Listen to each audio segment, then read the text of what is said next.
way easier. Okay. All right. Mike, I'm going to defer to you right now. Yes, you're back in public session now. And, well,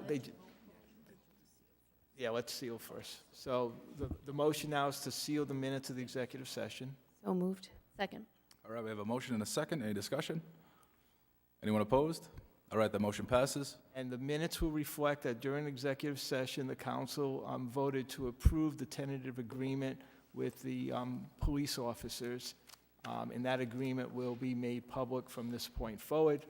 And now we can go into the regular. All right, so at this time, we're in the work session, Mike. So do we have to do anything at this point to go into the work session, or we're now? All right. It is 7 p.m. and we do have a few interviews tonight, so we're going to start with that before we enter our work session. First, we have David Hill, looking to be reappointed to the Historic District Commission. David, welcome. Thank you. And thanks for the opportunity to interview for a 3-year term, reappointment on the Historic District Commission.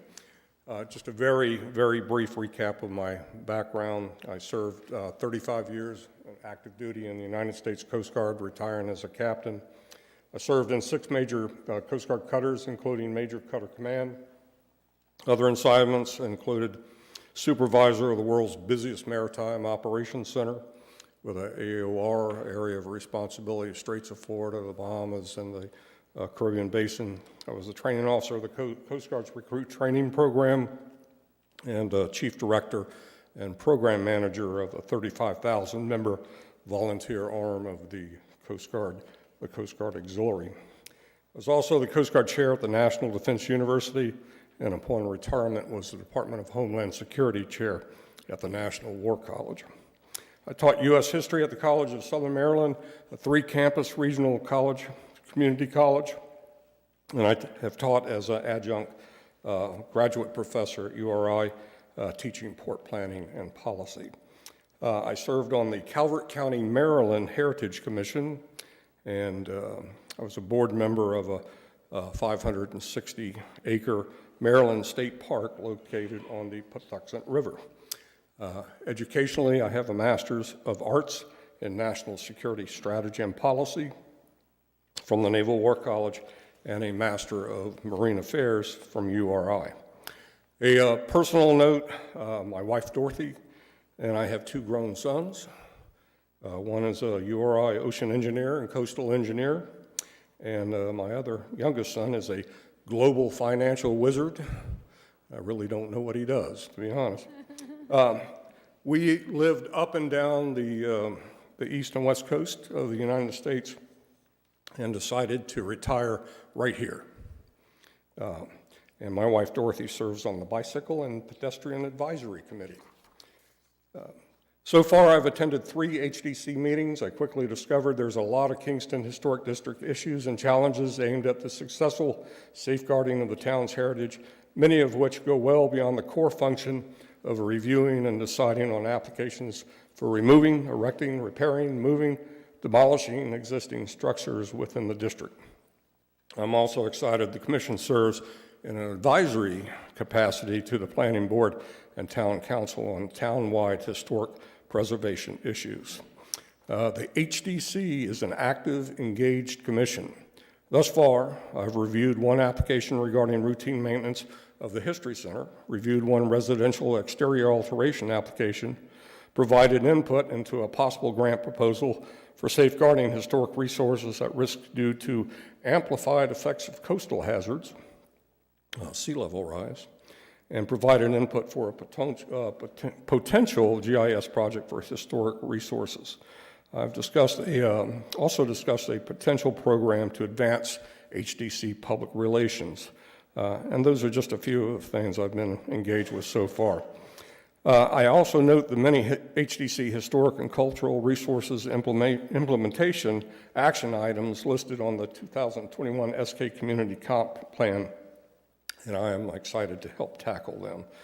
I am delighted to have the opportunity to work with the experienced, dedicated, and talented members of the HDC, as well as the Commission's outstanding town liaison. I believe I am a good fit and look forward to serving on the HDC for the next 3 years. Thanks for your consideration. Excellent, thank you, David. Any questions for David while we have him up here from the council members?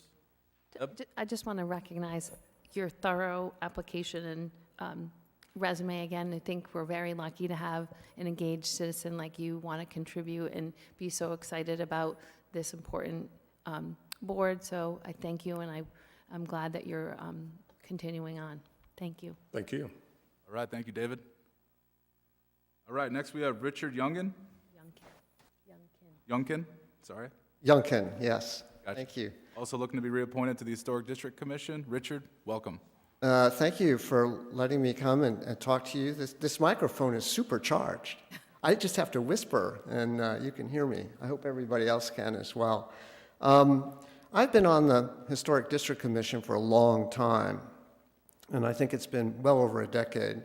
And I've served as the chair and the vice chair. And I think I'm coming up now. I'm the acting chair at the moment, but I will be the chair our next meeting in January. So it's been very rewarding. We've accomplished a lot. My background is very extensive in historic preservation planning and historic preservation. It goes back 40 years since I graduated from URI. That was back in the 1970s. I worked up in the Adirondacks. I worked in Maine. I worked in New York State for the State Historic Preservation Office. I've done innumerable National Register nominations. In fact, the last one is most successful was Saugatucket Park. And we got that listed just this year with the Wakefield Historic District. And I know you're all proud of that. That was in collaboration with the Economic Development Committee. And I'm just very happy to work with them on projects of that kind. So you have my resume, and I don't think I need to go through it as David did. You know, I'm really happy that David's on the commission, too. He is a really great member of the commission, and you could tell from his resume how much experience he's had. And so we really do welcome him on the commission. He's already been terrific as a member. I think what I wanted to do was talk about some of the things that we're looking forward to doing in the next year. Those are the most exciting things. So far, we have focused on what's in the comprehensive plan, our action items in the comprehensive plan. And you know they're in near-term, sort of medium-term, and long-term sort of tranches. And we're working on the near-term first, obviously. One of the big items is inventory, is to redo our inventory of historic sites and structures throughout the town. And you know the Historic District Commission, by zoning, is supposed to focus on Kingston Village, and that's a design review function we have. But we also have, under the comprehensive plan, sort of a goal to look at the entire town, all of its historic resources, and help the town council with, and the town staff with preservation of those resources. Anything we can do to help property owners save and protect their homes that are historic. And the big item in this is the inventory. What do we have that's historic? Well, come to find out, I should have known this a decade ago, but somehow it didn't register with me because I'm so familiar with the town. But all the addresses in the old inventory that was done in the 1980s, 1984. Now, some of you might remember what happened in 1984, 86. We had that 9/11 sort of, alarm system change all the addresses so they'd be all up to sort of a way that you could find something. All of the addresses of the old inventory became obsolete when that happened, and they were never updated. So just this last year, we paid a lot of attention with our GIS staff here and our planning staff to update all of those addresses to what is currently the address. So you can find something. You look at the old inventory, it's got the wrong address. Now we look at the inventory and we have a code to find a new address. Seems obvious, doesn't it? Anyway, we got that done, or it's nearly done. We also revised the application process for HDC applications. We wrote a draft demolition delay ordinance, which is going to hopefully come to you guys soon. That will help us in the event that we have another Larchwood Inn or something like that. where we want to do something, we want to have some information put forward, we want to help the property owner. All it will do is just give us a time period. It doesn't stop the delay, it just gives us a time period to work on it. We did a training session for all our Historic District Commission members and members of Historic District Commissions across the state. We did that this year. We had 44 attendees in the Guild. It was fabulous. Everybody loved it. They were in a historic building that's being taken care of by the town.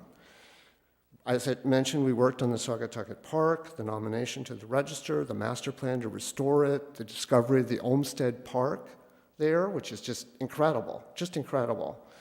And we're also working with the EDC on a plaquing program that will be for Main Street, but go town-wide. We're just so happy to work with the EDC on that. They will take the lead. We will help them however we can. So coming up, we also want to help you with the cemetery debacle. I know that's resonated with you recently, right? Well, the HDC, come to find out, has some sort of advisory capacity in that process. And we don't really know for sure what it is, but we've asked the town solicitor to look into it, to advise us on how we can help with all of that. That's going to be very interesting. Cemeteries pop up all over the place. It's amazing, isn't it? They come up in subdivision reviews. They came up with the burial ground. This includes Native American burial grounds as well. So that's some of the stuff we're looking at for comprehensive plan implementation and some stuff that we've already done along those lines. So I think the future is kind of bright for historic preservation in town, and we just want to continue the effort. I want to be part of it as much as I can. I'm getting older, but, you know, there are things to do before you go underground. So, do you have any questions about my experience or background? I just had one question. You said discovery of an Olmsted Park? Yes. Hear that? Where is that? Well, Saugatucket Park, which is just down here to the southeast of us, and it's the park that's along the river that has the Veterans Memorial in it. It's where all of our parades stop, and it's a bowl-shaped area. It was designed in the 1930s. It came to us as a public works project during the Depression. But for our town to have an Olmsted Park, you know, well, if you're asking about it, you know about Frederick Law Olmsted, an Olmsted firm. It was designed by the Olmsted firm who carried on after Frederick Law Olmsted, his sons. And it's just very special to have it. I think there are only 2 or 3 parks that municipalities have in Rhode Island that are designed by the Olmsted brothers. So I didn't know that it was designed by them, but thank you very much. That's very exciting. yeah, we found the plans. Oh, wow. Yeah, so that was the big treasure Yeah. we discovered. And the rec department's using those plans now to embark upon a restoration. That's great. Yeah. Very cool. Any other questions for Richard? I just want to thank you for everything that you do and all of your energy on these projects. And I'm sitting here thinking that I'd almost like more regular updates on all the great things that you're doing so that we can figure out how to better help you and not wait until you're reappointed or some random. We would love that. In Yeah. fact, I thought about the same thing. Wouldn't it be great if we could come to you, give you an update, you know, every year or whenever you feel that's important on our activities and let you know what we've discovered, what we're working on, how it relates to public relations. David talked about one of our new projects. It's a training project, a continuation of our training that we had to figure out a better way to reach out to property owners about how we can help. And we hope to get that training, I think in March. It's going to be the end of March. And we're going to get an expert from away come and help us with strategy on that. Not only with Kingston Village, but everywhere else in town. So that's just one of the things that we could let you know about. So you have that information up here in case constituents come and ask you, what is this all about? Absolutely. No, we really would welcome that. Yeah. Yeah. All right, you. thank you, Richard. Thank you for your dedication to the commission. It's a lot of good work ahead, so keep at it. And thank you for your service. All right, thank you. All right, that's going to conclude our interviews for tonight. Now we're going to move to the work session. At this point, I'm going to turn it over to Town Manager Jim Manny to walk us through the agenda. Yes, thank you, Council President. We'll go right to 6, which is the consent agenda and the licenses. So 6, correct, 7. We'll go to 7, licenses. These are renewals, and 7A, B, C, D, E, F, all renewals on the consent. 8 is a public hearing, which I'll let our solicitor get into that, the legalities of what we need to do tonight. Right, so what I'm going to recommend is that you officially close the public hearing because we had left it open. Once you close it, I would recommend a motion to reject the amendments as presented because at your next council meeting, there's going to be an order of notice for that overlay district that you asked for at the last meeting. Thank you, Mike. We'll go right to communications. 9A, it's an email from Mr. and Mrs. Payson requesting a waiver of penalty and late tax payments and abatement for first-time offenders. About a month and a half ago, I was down in the tax collector's office, and I got to meet 4 residents of this town. They were all elderly, and one was visibly upset, crying. The reason for that was they had missed paying their taxes in that 30-day window from November 1st to like December 1st, which would, if they paid in that time period, they would have not had to pay the interest which accrued in that quarter. So they missed it. And all 4 of those people that I met were all first-time offenders. So as a town manager, I could not fix that problem for them. You would have to go before the council individually and get an abatement. And that was from a tax assessor. So what we're researching and what I would recommend to the council is remain it back to me and the tax assessor and the tax collector is some type of program for the residents.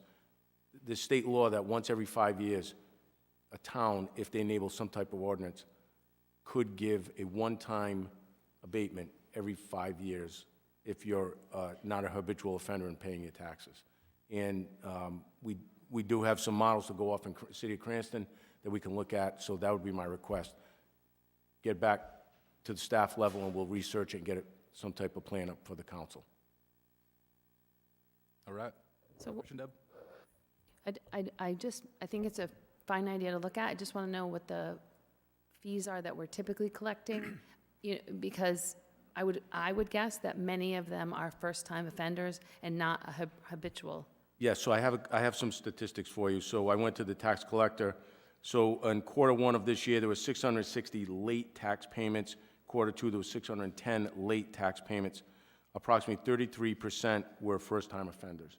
So we don't have an exact number. That would be very labor-intensive to find out what the interest was that was accrued. But so you're talking about maybe 200 people per quarter that would be eligible for that abatement. My other question involves the actual penalty. It's a percentage of the bill, correct? Versus a I believe $50 late fine. I believe it's right. It's the percent. It's the interest that is owed on whatever the remaining amount is on the tax bill. Right. So the very first payment you make is much more painful. If you miss the first quarter, it's more painful than if you miss subsequent quarters. So one thing that we could look at is to just maybe smooth it out as well, and just, instead of having it be a percentage, Well, what we could just a do flat is fine. make it a percentage of the quarter as opposed to a percentage of the entire year. So Well, see, that's, yeah, we'll figure something out. something a little kinder, because I feel like the first one's the worst one. I think it's prudent to look at it and bring it back to the council, and if that's something we wish to adopt, we'd have more statistics for you to look at. Thank you. 9B is an email dated December 14th from Mr. Beebe requesting a Rhode Island Human Rights Project proclamation be granted on December 10th. So his email came in late for this year. But the other issue is we really don't have much information on this gentleman. Yeah, we know the email came in from South Africa. It had a template of what proclamation is looking for. It appears it's a PhD project he's working on. So the 75th anniversary of human rights at the UN level is next December, December 10th of 2023. So maybe if you table it, we can do a little more research on this and find out if it, and bring it back to the council, see if we have time on our side if you want to do this by next December. C, a resignation from Christian Blaney from the Affordable Housing Collaborative Committee. D, Mr. Murray Gates, who's here in the audience, Friends of Kingston Railroad Station, he's requesting support for their proposal to get it from the Rhode Island DOT, acquire it, restore it, and he wrote a letter on, a nominal fee, and, get it from DOT, town gets it, transfers it to them, they would maintain it. There's a lot of moving parts to this, but for those of you that are thinking about it, it's where it is. It's by the Center for Performing Arts, so you're heading west towards Hope Valley, and before you hit the bridge where the train station's on your left, it's on the right. Probably driven by it 100 times and never noticed it, but it's an old antique structure. Mr. Jim O'Neill is making a request concerning recreational cannabis licenses, the appointment of a special counsel for licensing issues. F, Councilwoman Jess Rose, concerning free town beach passes for members of the Narragansett tribe. The way this could and should go through is it's given back to the staff, given to the Recreation Commission to study, look at it, and then make a recommendation back to the council. That's the way it normally would go procedurally. G is another email from Councilwoman Jess Rose concerning the town council support for school facilities plan only if the high school remains at Columbia Street. It is noted that the school committee did make took a vote, and it was unanimous to keep it on Columbia Street. And I'm not going to put words in the councilwoman's mouth, but she can explain why it's on the agenda now if she so chooses. H. Right, Jim, we are just about at 7:30, Yes. so we're going to start the meeting any second now. Just want to say welcome to everybody. It is Monday, January 9th. Today is a regularly scheduled town council meeting, and as always, first order of business is pledge to the flag.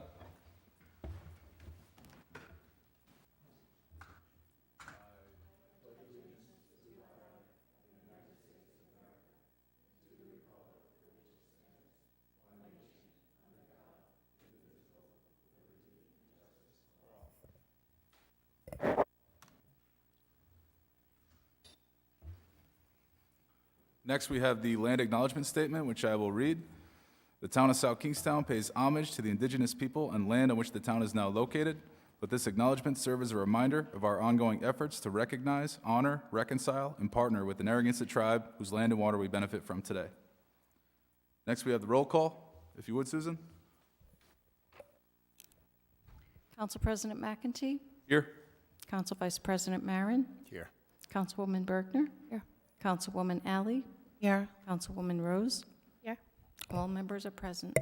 Thank you. It's going to move us to item 5, approval of minutes of previous meetings. Motion to approve item 5A, B, and C. Second. We have a motion and a second. Any discussion? Anyone opposed? All right, that motion passes. It's going to bring us to item 6, the consent agenda. Motion to approve consent agenda. Second. We have a motion and a second. Any discussion? Anyone opposed? All right, that motion passes.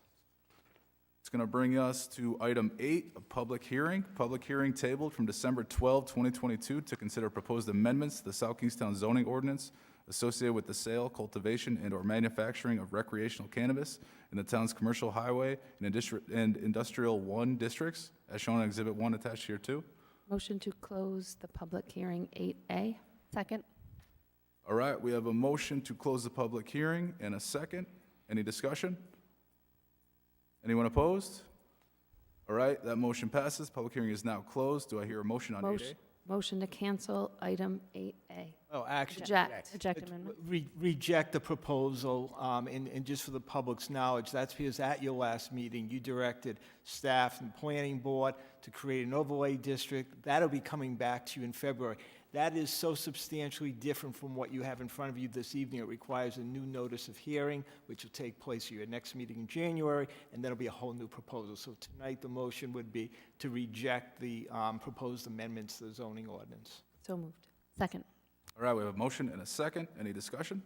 Yeah, I just wanted to just thank the planning board. I know they had a special meeting at our request and to do all of that work, to rework it. So I just wanted to say it out loud to the community that we appreciate the volunteer board that was able to do that and rework the project based on a lot of feedback from the community.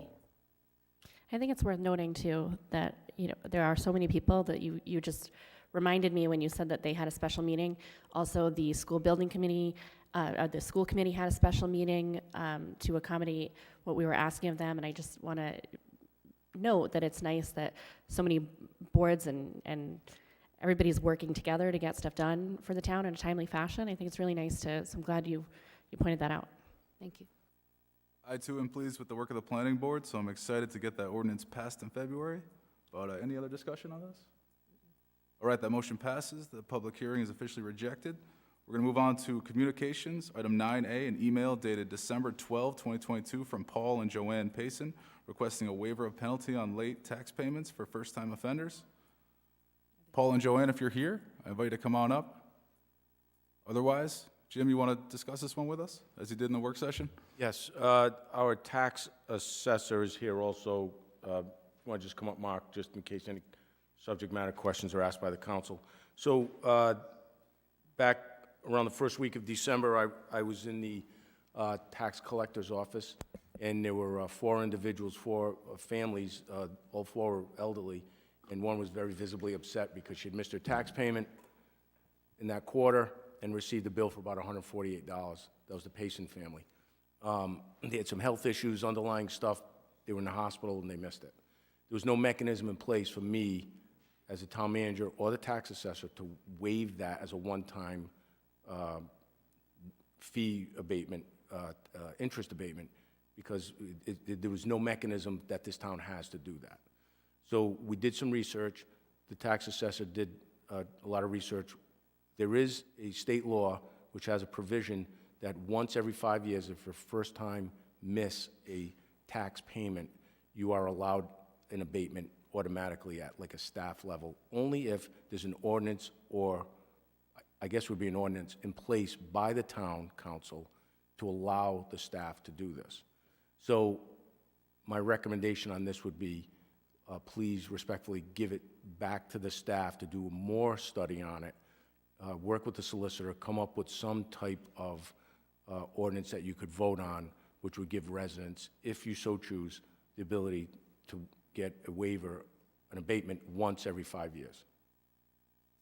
So All right, thank you, Jim. You got something? So I asked in the work session, and you don't have data about how many fines or if it's first-time offenders, but I did have a question. So it wouldn't be retroactively, right? Because interestingly, in the fall, someone actually came up to me and said the same thing. We missed our first payment. It was very, very painful, and they were very, very upset. So I think it does happen. So I think it's a good thing to look into.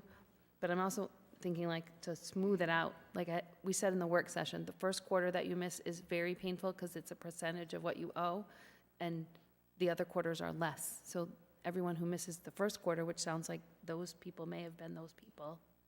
Yeah, so point of reference, Councilwoman Bergner, there were, in quarter one, there was 660 late payments. Quarter two, there was 610 late payments. Approximately 1/3 of those would be first-time offenders. Right. So I would also recommend just, wouldn't it be simpler just to have a flat fine of $100 instead of It's really based off interest, so I think it would have to, it's based off the interest that you owe on your taxes. So Correct. each number would be different. Some people could owe hundreds and hundreds of dollars, maybe $1,000 in that quarter. Some people might owe $100 or $50. I think the numbers are fine, the calculation's fine. It's the mechanism to give them that one-shot deal every 5 years. I think the suggestion that Deb made earlier made a lot of sense, to limit the interest, if you're going to draft an ordinance, limit the interest payment penalty to the quarter that's involved. Sure. And the other thing is, with respect to the retroactive question, we can certainly do an ordinance for going forward, but perhaps the department could give us a list of anybody in the last 3 months, 6 months that have had that problem in this fiscal year, starting July 1?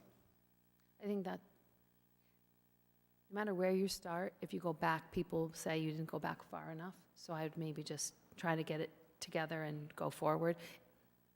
We'll give you all the options, and you can Yeah. discuss and vote as you see fit. Thank you. All right. If you hand it back to us, we can do that. We do have the tax assessor here. You want to speak on this a little bit? So typically with this assessment, we work with collections. So a lot of times, people come in our department and we redirect them to the collections department, but we work hand in hand. So I think I've been around this in Cranston when I worked there as well. The same thing would happen. So we do speak to it, but I think it's more of a joint effort between us and collections. So ultimately, it would be an interest waiver. It wouldn't be an abatement. And that's how the ordinance would be written up. And I think that's kind of what it mimics as far as state law. So we would have a part, the assessors department would definitely have a part in this process, but it would also involve collections and their software as well. So, but I do know that, in speaking to what Jim had said, obviously there is a state statute, and there are other municipalities throughout the state that do waive interest. And the data you work off to be able to track whether someone has been unable to, or has been able to make payment for a 5-year period, and then one has one inadvertent miss, you can track that with certainty. Yeah.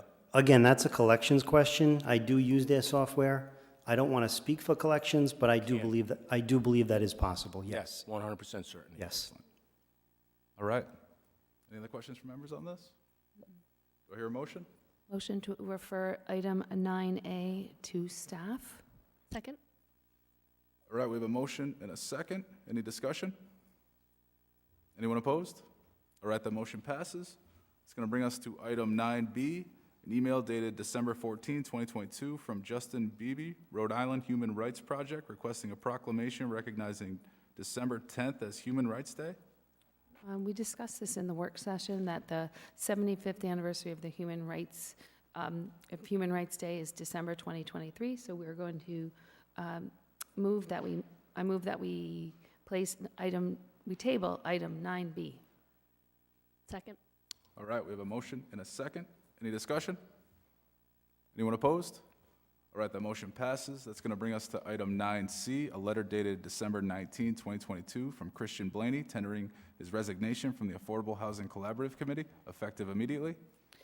I move that we accept Christian Blaney's resignation and direct the town clerk to thank him for his service. Second? All right, we got a motion and a second. Any discussion? Anyone opposed? All right, that motion passes. That's going to bring us to item 9D, a letter dated December 21, 2022, from William Murray Gates, President, Friends of the Kingston Railroad Station, requesting support for their proposal to the Rhode Island Department of Transportation for the acquisition and restoration of the Kingston Railroad Signal Tower. Murray, come on up.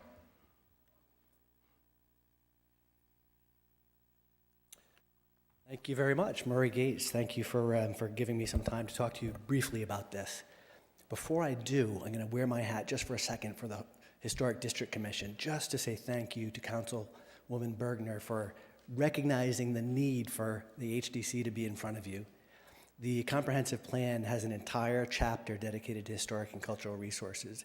You deserve to know more about what's going on. So we're going to take you up on that and strengthen the sharing of information. Putting my Friends of Kingston Station hat back on, the letter that I had sent to you was a request for you to help us move things along, if you will. Back some time ago in the summer, the Friends of Kingston Station, and let me just take a moment to tell you about them if you're not aware. They've been around for almost 50 years. This organization, which somehow I became the president of, has been instrumental in the Kingston Station, which you see today.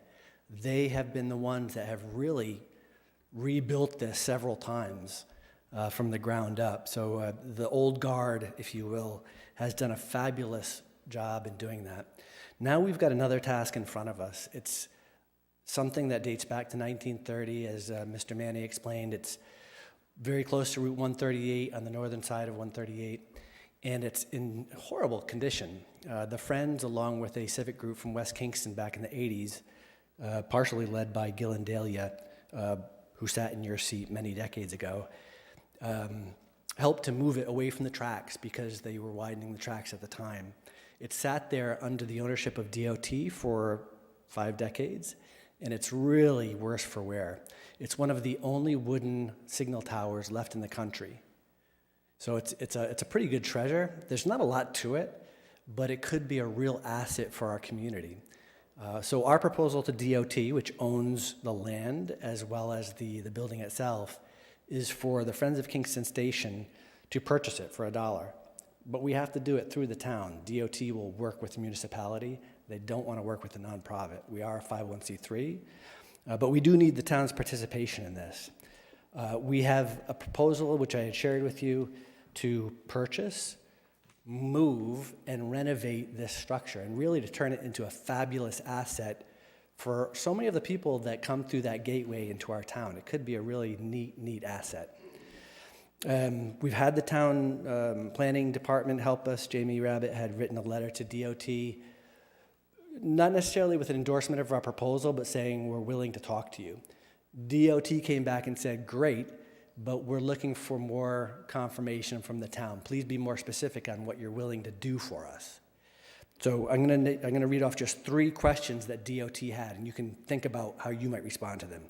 Will the town of South Kingstown be purchasing for a minimal fee the tower as proposed by the Friends?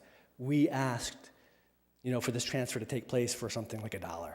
DOT doesn't want this building. They would be happy to give it to us for $1. Second question, does the town intend to lease the proposed state land for a nominal fee to house the tower as proposed by the Friends? We've chosen 4 sites that we would like the tower to sit on.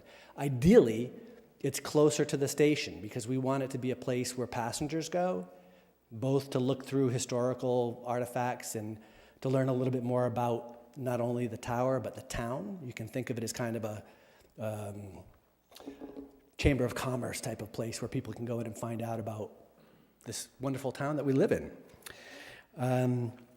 And then thirdly, will the town fund the relocation of the tower as proposed by the Friends?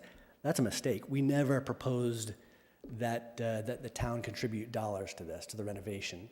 We'd love it if you did, but the Friends are prepared to get into action, do the grant writing, and start doing like what the Friends have done for the last 5 decades, which is pull the community together and make this project happen.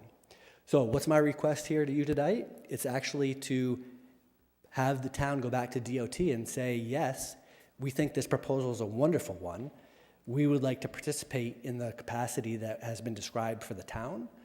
But it's really the Friends of the Kingston Station that's driving this. So your contributions from the town perspective and the planning department are more than welcome, particularly if they're financial. But do know that the Friends of the Kingston Station is an organization that can make this project happen.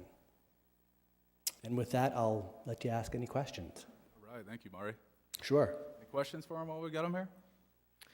I just want to thank you for coming and sharing this with us. I think particularly with our 300-year anniversary coming up, this is an interesting project to come up at this time. Absolutely. And to that point, the 300th Committee did endorse this project. It was one of the first projects that they had recommended as part of the 300th Committee when it formed. So thank you. Welcome. Do you have any idea how much moving it or restoring it would cost? So we haven't brought a contractor in. As it happens, one of the participants in our discussion thus far has been a company that bid for the tower called Abcor, if you're familiar with it. It's a local company that has moved such structures like the Block Island Lighthouse. They happen to be local, and we haven't brought them to the table yet. They're willing to come, but we've got the folks that can tell us. My guess is probably going to be about $50,000, but that's a very uneducated guess. The moving of this thing would be probably laying it down and moving it underneath the bridge or over the top. It doesn't matter once you lay it down. But laying it down is the hard part. I kind of wondered how that was going to work. And another question was, when I drove by it within the last couple of weeks, it looks like the roof is starting to cave in already. It is, and there was some urgency to our requests here because we've noticed that the winter is going to treat this building harshly. And we reached out to DOT and said, please, can you just throw some plywood on it to protect it? And they said, we're not going to invest any more money on it. So they've had it. They put up the chain link fence. I think that's the end of their budget. So we would like to get this project moving as soon as possible.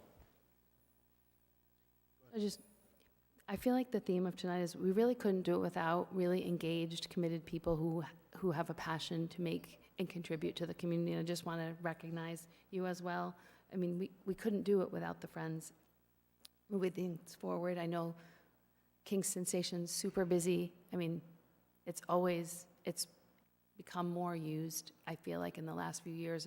So I think it'll be an amazing gateway anchor to that in and out, so. Agreed. You can't park there, can you? It's always congested. I know. Thank you. This is amazing. So I'll make a motion. Let me ask you a few questions, Mark. Yeah, certainly. So it sounds like that the group here, the 501c3 Friends of Kingston Railroad, they have the funds and ability to expend toward restoration and moving it? No, and that is part of the tricky part. We can't go out and fundraise until there's a project. We can say that we've got this lofty idea, but until there's an agreement from DOT to actually release it, we've got $2,000 in the bank left over from past years. But the good thing is that we're ready to mobilize, and we've got the people to go out and raise the funds. And there's multiple potential funding sources. Justice Indalia even today said, somebody stopped me on the bus the other day and said DEM has brownfields money that could be applied to this. Another big one, and we've got Mr. Youngkin here who's very familiar with this, is the Department of Interior's funding for historic register properties. This could be listed along with the station, which is a historic register property, and therefore be eligible for significant funding. He could tell you maybe it's 50 cents on the dollar for renovation costs. Whatever it is, there's money out there. We know how to get it. We just need the project to get kicked off and endorsed. So once the tower is conveyed to the Friends of Kingston Railroad, you're confident that you'll get the funding? We are. The The restoration, the first thing moving we it? do is we protect the shell so it doesn't deteriorate any further. Sorry, I didn't mean to cut you off. I was just so excited. Yes, we are confident. I just don't want to see a position where we get the tower conveyed to Friends of the Kingston Railroad, then you can't secure the funding, then there's no one to maintain it. We hope, I guess in that case, you would convey it back to the town so we could do it, but. Right. It's in bad shape. It's in bad shape. I know it is. And originally, the town would have to own it. DOT will only sell it for $1 to the town, not to the Friends. Just so. It sounds like you have $2,000, so you could secure it, at least get the plywood or the tarps or whatever to make sure it wouldn't, fall into the ground before you got the money anyway. Right. Correct. So are you looking for us to direct the staff to purchase it for $1? Yeah, does it have to be? Well, yeah, I think there are some questions. You've got legal counsel here. Our proposal was not with legal counsel in mind, or we didn't have legal counsel, but is that whole scheme of the town being a pass-through viable? So the town's legal counsel to get involved, and yeah, our planning staff, if they're going to lead this, to go back to DOT and tell them that, yes, the town does want to work in this capacity. Now, I will share with you also that Jamie Rabbit, I believe, has already developed some plans that have ARPA monies dedicated towards West Kingston. Is Jamie here? You could perhaps talk about that. Jamie, come on up. So there's plans that he can talk to you about that may be in parallel with what we're doing. So I won't speak to them. I'll let him speak to him. Again, thank you, Jamie Rabbit, Director of Planning. With regards to the potential relocation of the signal tower, it is part of the West Kingstown study for that village area. We just reviewed plans with Weston and Simpson on Thursday. We had a good conversation with them about the potential relocation. We forwarded them all of the Friends of the Towers data along with the proposed 4 locations. What Maury has talked to you about tonight are a number of moving parts. And I think what the primary aspect is DOT wants assurances in any discussions that they have that something will happen and there's funding available for that to occur. So I don't think DOT is necessarily interested in just selling the tower to the town for $1 if the town doesn't have plans to move, restore, maintain, we'll say in perpetuity, for those assurances. So I think what may be appropriate without legal counsel guiding you any differently is to ask staff to work with the Department of Transportation on the potential acquisition of that by the municipality, the immediate securing of the facility without having ownership of that at this time, and then potentially exploring the movement, funding, and restoration of that, and what DOT would need specifically from the municipality. All right, thank you, Jamie. So I think perhaps a motion to refer this to the town staff in conjunction with the town solicitor's office to seek whether this is something the town can do. Yeah, I think that's good, but I think if we have a positive vibe that this is going to go forward, we want to also convey that, so that we want it to be possible, not to be not possible. Yep. So I'm happy to make the motion to direct it to the staff, but I want to also feel that there's some support at the table for Marie to feel optimistic that it's going to happen. So yeah, let's direct staff, let's have this come back at a subsequent meeting with their findings, and then we could have it on an agenda. If we can pass it then, we can do it then. Do we need to? Because we need to, You're going to need a new business item once we get back to you on, as Jamie said, there has to be a plan in place before DOT is going to sell it to us for the dollar. So I think the referring it to staff, and if you want to say tonight, in concept, you endorse the proposal, you can do that too. So I'll move that we direct item 9D to the staff. We endorse the concept of this proposal and hope that the staff returns with this, with a feasible project for the town to undertake. Second. all right, we got a motion and a second. Any discussion? You want to say something else, Murray? Come on up, come say something. The only final plea is putting both of my hats on. The Historic District Commission really should be involved in this. This is a historic structure, and whenever the town's involved with a historic structure, your first instinct should be get the HDC involved. So if you would, please, and I know this is going to be part of us getting in front of you more often, is reminding you what we do. But this is a great opportunity for the HDC to bring their expertise and make recommendations. The HDC is a planning body, so great to have them involved. Excellent. Thank you. Glad Richard is here hearing this, so that's good. All right, any further discussion? Anyone opposed? Do we need to amend? You can add, refer to staff and HDC. So moved, amended. All right, we have an amended motion and a second. Any discussion? Anyone opposed? All right, that motion passes. That's going to bring us to item E, a letter dated January 2, 2023 from Jim O'Neill concerning recreational cannabis licenses and requesting the appointment of a special counsel for licensing issues. Jim, come on up.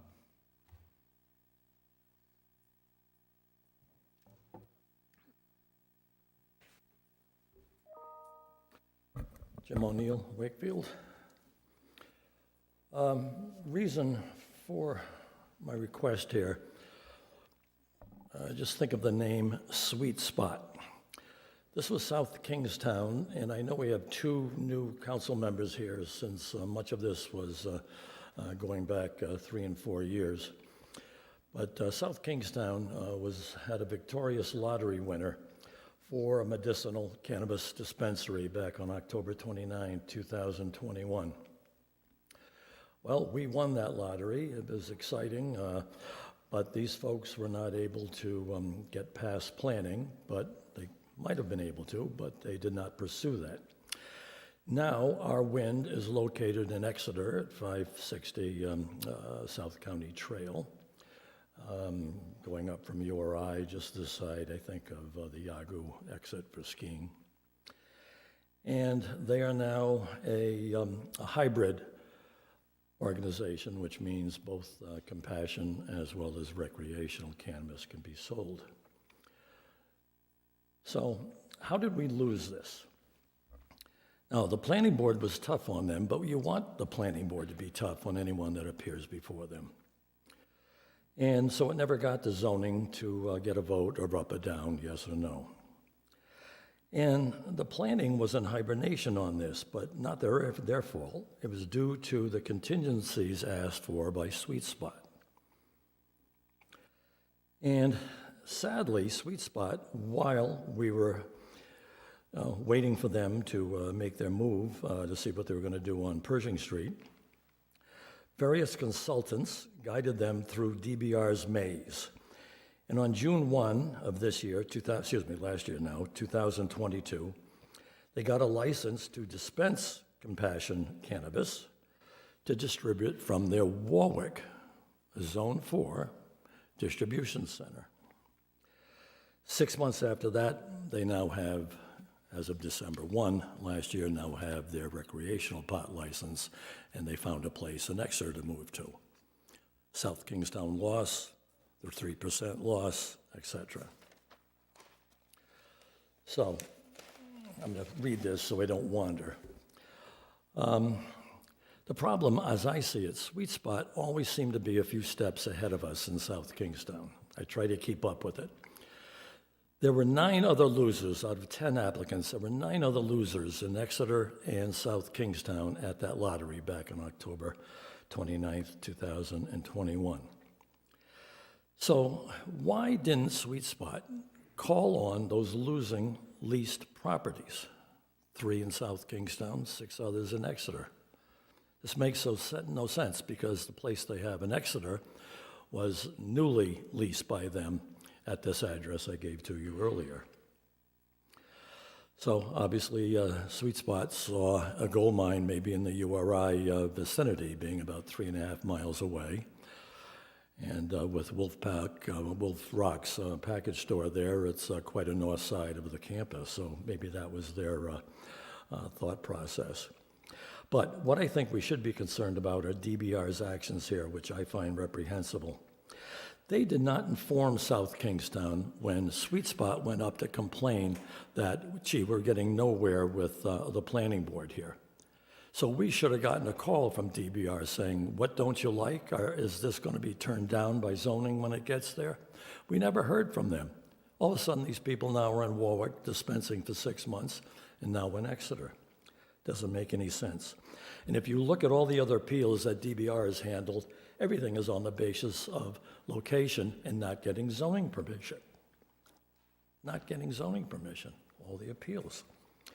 So somehow or another, DBR, we don't want to go into who knows who in Rhode Island, but DBR found a way for one candidate out of 45 applications for that lottery to find an end around to their rules and regulations to move their Pershing Street from now a corporate office to a Warwick site and now in Exeter.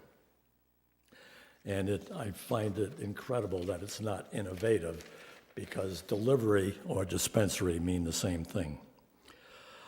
Anyway, that's why I'm recommending that we find someone who's got to stay on top of this. Right now, DBR is getting thousands of ideas on what to do for the next 24 spots, 6 zones, 4 each, on how to handle. Are we going to do another lottery? I think it's going to be by merit. We do know a couple of things. One, for each zone will be social equity. Finding a difficult spot, rough neighborhood, but that's where they think that there should be funding, which will come from other recreational pot people, but funding an inner city, if you will, spot. Another one will be a co-op or an ESOP, as you might know, employee-owned combination. And then 2 will be merit, if you will, or just who's got the best idea.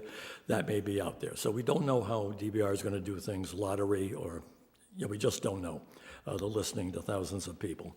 But what I'm worried about is statistically, we might lose out. We have 7 cities and towns here. So one a cooperative ESOP, one social equity, at least 2. I don't know. We statistically could lose an opportunity to have our own recreational spot here. I know you're doing a lot of work here, planning board is too, on finding locations for this, but I think our biggest threat is what the DBR decisions will be, and I think we need somebody sitting on them.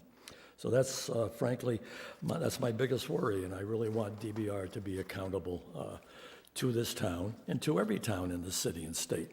Because right now, out of the 6 people who won that lottery 15 months ago, 3 of them are still in battle. Superior Court had some expirations, had some zoning turns down, others had water problems.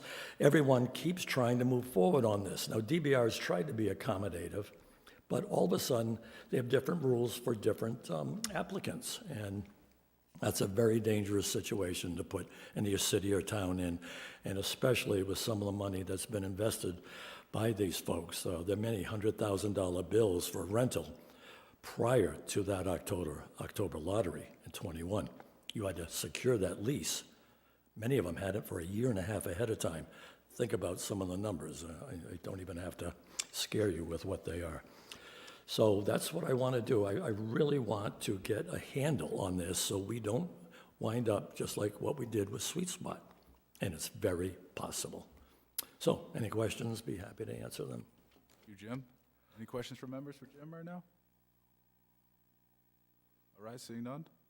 All right, I think it would make sense to just sort of charge the town solicitor with keeping us updated on everything he determines with respect to DBR issuance of licenses, recreational retail. So we have an understanding, sort of on a real-time basis. I know that that information is unknown currently, correct? It is, and as a matter of fact, just coincidentally, today I was talking to Representative McEntee about exactly this, and she advised me that DBR was nowhere near yet putting together its rules and regulations on how they're going to parcel out these additional licenses. So she told me she would keep me advised based on her sources, and I will certainly stay on top of it. So that's good to know, because I feel like the planning board and members of the community were really feeling pressured that we couldn't put our zoning regulations in place before a license was issued. So I think we'll be okay. That's what. I think that's going to happen, because I think March is the soonest it's going to come out. So if we adopt our regs during the month of February, I think we're going to be in good shape. Excellent. Could we go? So, Jim, I just want to thank you for coming up and passionately, consistently coming up here and pushing these issues and bringing them to the forefront. We've had conversations after the meetings. This whole process of how they issue the licenses was very confusing and convoluted, and I appreciate that you have brought all of that forward. I'm not sure what our standing is to sort of change that. It is concerning to me that now Sweet Spot is, they won't be doing any business to generate in South Kingstown, and all the retail is going to go up to Exeter. And that's the issue, as I mentioned. Obviously, they made a decision that they thought just north of URI was better than downtown Wakefield. Because think of all the properties we had available before they moved. This is what makes no sense. Of all the locations, that was the hardest one to even do a dispensary. Yeah. So. I did need one question answered, which I had asked for, because I think the manager and the planning director had a chance, but they were invited to meet with DBR when Mrs. Banfield had already requested a meeting with them. Mrs. Banfield is a cultivator owner down here. So I didn't know if they were allowed to share, even though we had public folks there, if they were allowed to share with me, but with us, obviously, with the public, what some of her questions were before DBR, and maybe it might help answer some of the mysterious, what has happened since then, mysteries since then. So if you're not available to bring that up, that I understand that.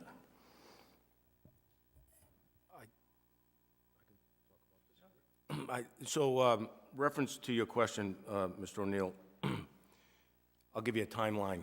Mrs. Banfield came to the town hall at her request. She requested a meeting with me and the planning director, and she came with her attorney, former Attorney General Jim O'Neill.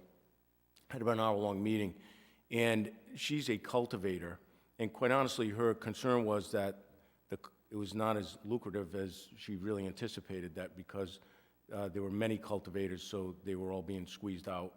So she asked if the town would go and speak to DBR and they would attend with us, just ask some basic questions. One of them would be about Sweet Spot, you know, how this occurred. So speaking to the planning director, we decided that we would attend the meeting as guests if she requested the meeting, since it's her that wanted the information. So she did. She requested the meeting, and Director Rabbit and I both went up there and sat in on the meeting as observers. But also, we asked several questions. Her big concern, once again, was that the cultivators throughout the state were being minimized and they were having difficulty keeping their doors open. But one of the questions we asked was, we had the same concern you had. So it was like watching a chess game play out. Why was Sweet Spot allowed to open this loophole that, because they did not have retail, this was not the point of, they were not distributing cannabis from here medicinally, it was coming from another location. And we were told by, and this was one of your questions, who was it? It was Mr. Santa Croce, who was the acting director of DBR, that it was a new and innovative way to dispense cannabis, point of sale, and then a distribution point, and that it was legal under their definition. And that we came and relayed that to the town council in short order, and you asked that question and we gave you the same answer. I thank you for that. I think I understand a lot what she's concerned about, because if you do the arithmetic, we have about 65 cultivators in the state. They're servicing right now the 3 majors that were given their licenses, 9 or 10 years ago, and the 6 lottery winners. And yet, a lot of the small cultivators are struggling. She's absolutely correct on that, because the big guys with the extra money can really, as I mentioned, look where Sweet Spot is, just north of you or I. And, you know, Sweet Spot came from Warwick, which they also owned a cultivating place up there. So now, you know, here's another issue that they've had, because the cultivators I've talked to here, the small independents, they're worried that many of the recreational license holders that are going to come about also have associations with other cultivators, larger ones, and they really feel there should be some kind of a geographical or help from these small growers into where the major recreational pot sellers will be. As the president of the council said, as Mr. Veely said in the newspaper, head of the Chamber of Commerce, this was going to be good business for our town. Growers might be able to sell to our recreational pot sellers here, and compassion people. Same building, 2 different doors, if you will. And so at the moment, we're missing that business. And so she is right.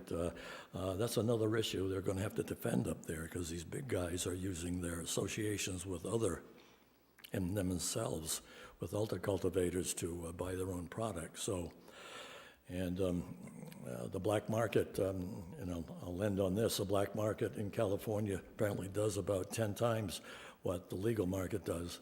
And if you saw the news tonight, what is happening in Oklahoma with cannabis farms, it's incredible. It's a Wild West, and it's truly Wild West, and winners and losers and good guys and bad guys here.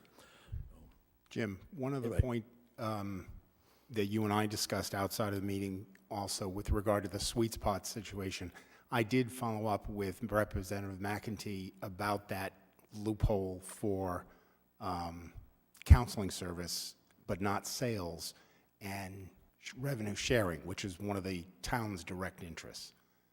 So it's on her radar, but it's going to require state legislation to make the change. Yeah, I don't think that's, I'm just used to what happens up there, so I don't feel good about any of that. But I really think that one thing we ought to think about here is the word delivery versus dispensary. And they got away with this Warwick game. They charge the same amount of money. There was no money lost, except, of course, their sales. But remember, it's a compassion, so there's no 3% with the compassion sales. But the point was delivery or going there to buy it. Give me a break. Delivery, distribution. It's another game that DBR has played with their rules and regs. And you all should read it if you have a week's time. All right, thank you very much. Appreciate it. All right, thank you, Jim.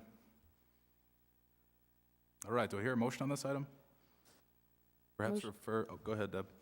A motion to refer item 9E to the town solicitor and town staff. Second. All right, we have a motion and a second. Any discussion? Anyone opposed? All right, that motion passes. That's going to bring us to item F, an email dated December 24, 2022 from Councilwoman Jess Rose concerning free town beach passes for members of the Narragansett tribe. Jess, go ahead. Sure. So this is something that I had brought up to the town manager a couple of years ago. It's before your time, Jim. I'm not sure why it was never able to be on an agenda then. Since then, we have, I think, begun to build a relationship with the Narragansett tribe. We read a land acknowledgement statement in which we say that we are attempting to reconcile with the tribe whose land and water we use and benefit from. So to that end, I would like to look into the feasibility of offering free town beach passes to members of the Narragansett tribe. I do see that Mr. Noka is here tonight. If you so wish, I would love if you would like to chime in, if you want to share any thoughts on this. I'd love to hear your opinion. If not, no worries.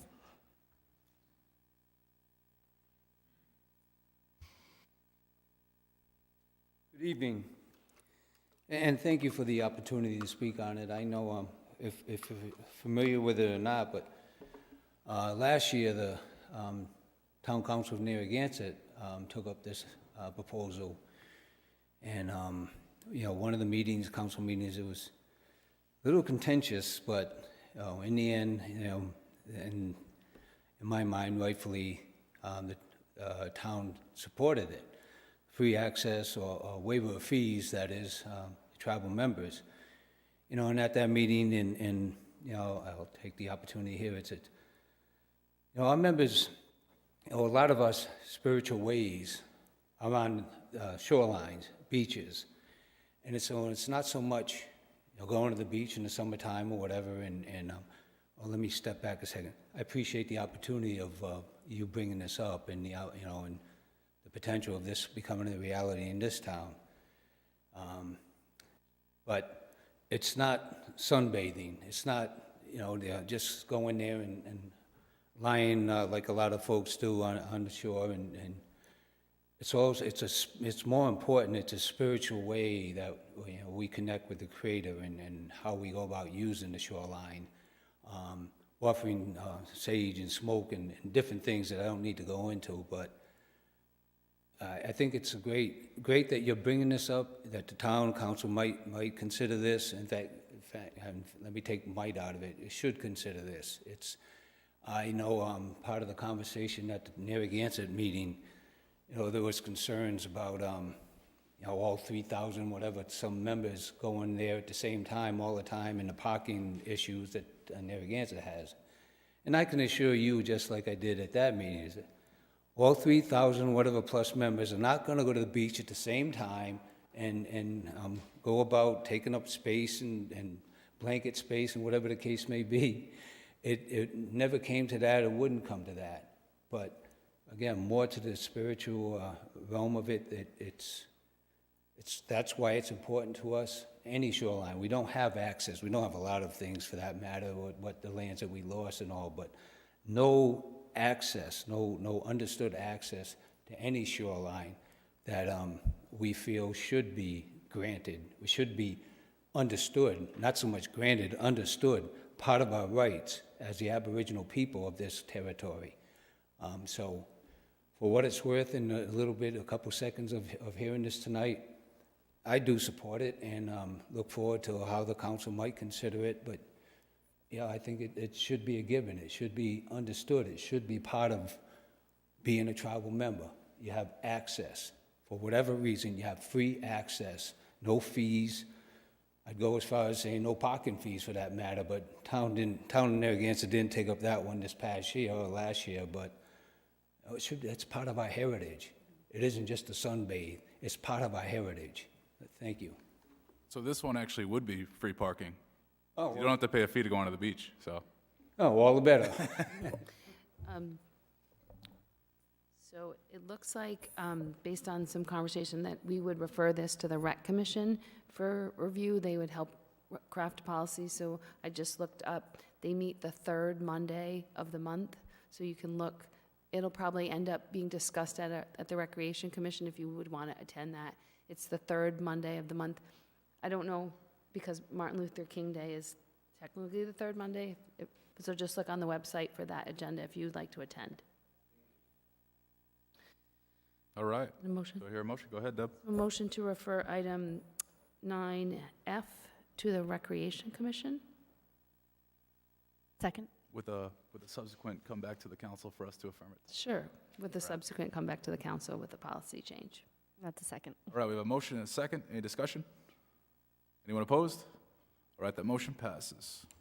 That's going to bring us to item G, an email dated December 24, 2022, from Councilwoman Jess Rose concerning town council support for a school facilities plan, only if the high school remains at Columbia Street. Happy to affirm this one, but Jess, go ahead. So I had submitted this email prior to the school committee's meeting regarding the same matter.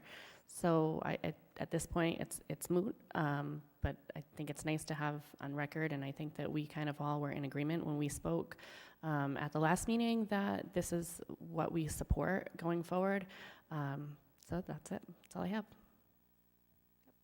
Thank you, Jess. I think that we all walked away supporting the high school being located at Columbia Street, and it's great that we're going to do that. And if you want us to take a vote, I'm happy to take a vote. I think we should. I'm happy to affirm the vote of the school committee. I'm pleased that they had a special meeting to consider this at our request. So, with that said, do I hear a motion here to affirm the school committee's decision relating to the plant facilities at Columbia Street? So moved. Second. All right, we have a motion and a second. Any discussion? Anyone opposed? All right, that motion passes. That's going to bring us to item H, an email dated January 4, 2023, from Councilwoman Deb Bergner concerning next steps for the South Road School property. Deb? Yep. Go ahead. So as many of you might know, South Road School closed in 2006, and it's been used in a variety of ways in the town preschool program, a private program, most recently COVID testing.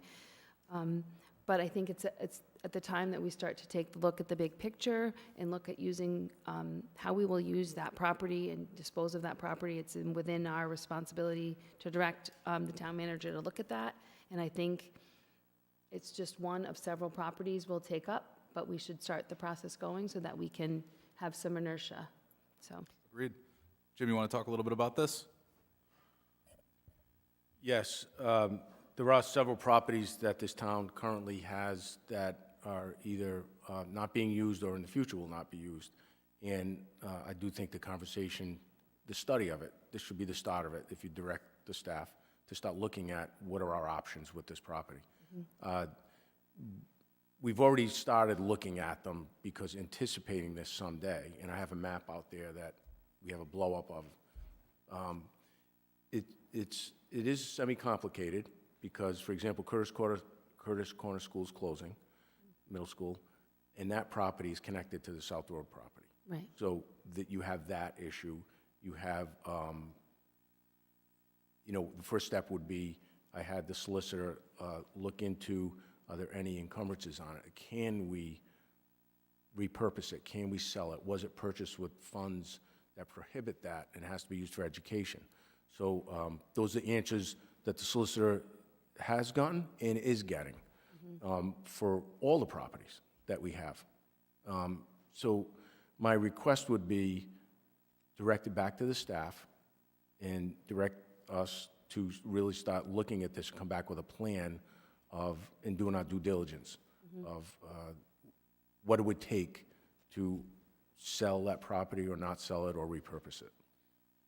So what are you looking for a timeline? Like, what's realistic to expect you to come back with some sort of plan if we direct it towards you?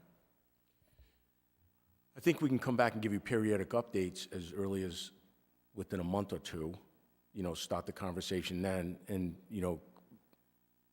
as start guiding us in the direction you want us to go, we will gather more information. But I think within a couple of months, we should be able to give you a basic report on where it is, where it could go, and what the options are. Okay.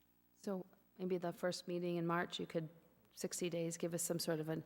Yes, we can give you an update and then move from there. Right, because really South Road is the template. You can anticipate Curtis Corner and Wakefield School currently is a preschool, may be closed in 2024, and that would be the next one in a chain of things. So the learning curve will go quicker for the others. Yes, there's a big domino effect here for everything we do, obviously. So one of the directions I have is to research the public services building, possibly for South County Hospital to attain, purchase, and where do we put those displaced workers for the town? And we do need space. We need space for this town is expanding. The workforce has expanded in the past, so we need space. So one of the areas we'd look at is a Wakefield school, and in the future, and South Road always was a consideration. But once again, once the council directs us, what they want, their intentions are for that property. I have a map outside, it's a blow-up map. You can bring it in at some point and look at it, and you'll see it's not as easy as it sounds. The property lines connect. Well, there's no property border between South Road and Curtis Corner. It's one huge property. One piece, yes. It'd have to be subdivided.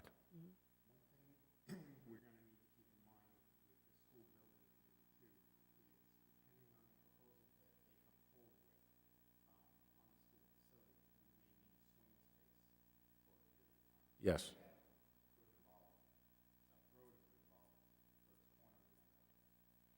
So once again, I think the first step is to confirm that we can either sell it or repurpose it and give the town council all the options, once the solicitor has a complete investigation of what we can do with this.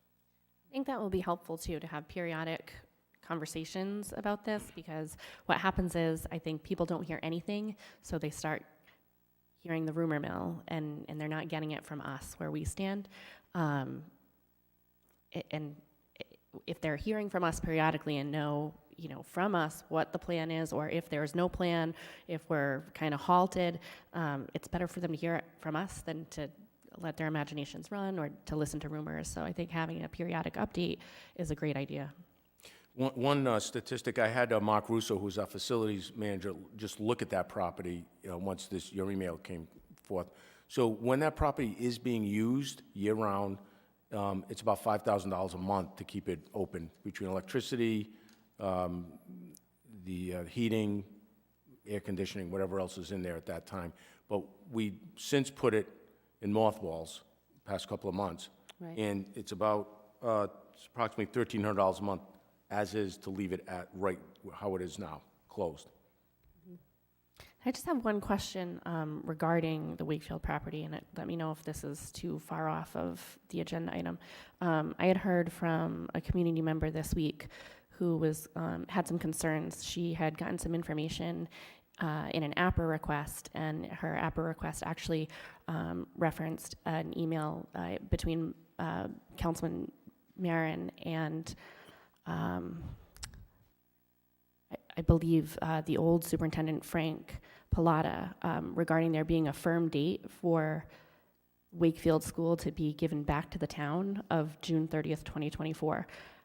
We don't have a firm date for that property to go back to the town, correct? Because we don't know what's happening with... I don't know if there's a firm date, but I'm not aware of it. I mean, it will, I assume it reverts when it's closed as a school, it reverts back to the town. But as long as it's operating as a school, that is still under the school district, correct? How's it work, Mike?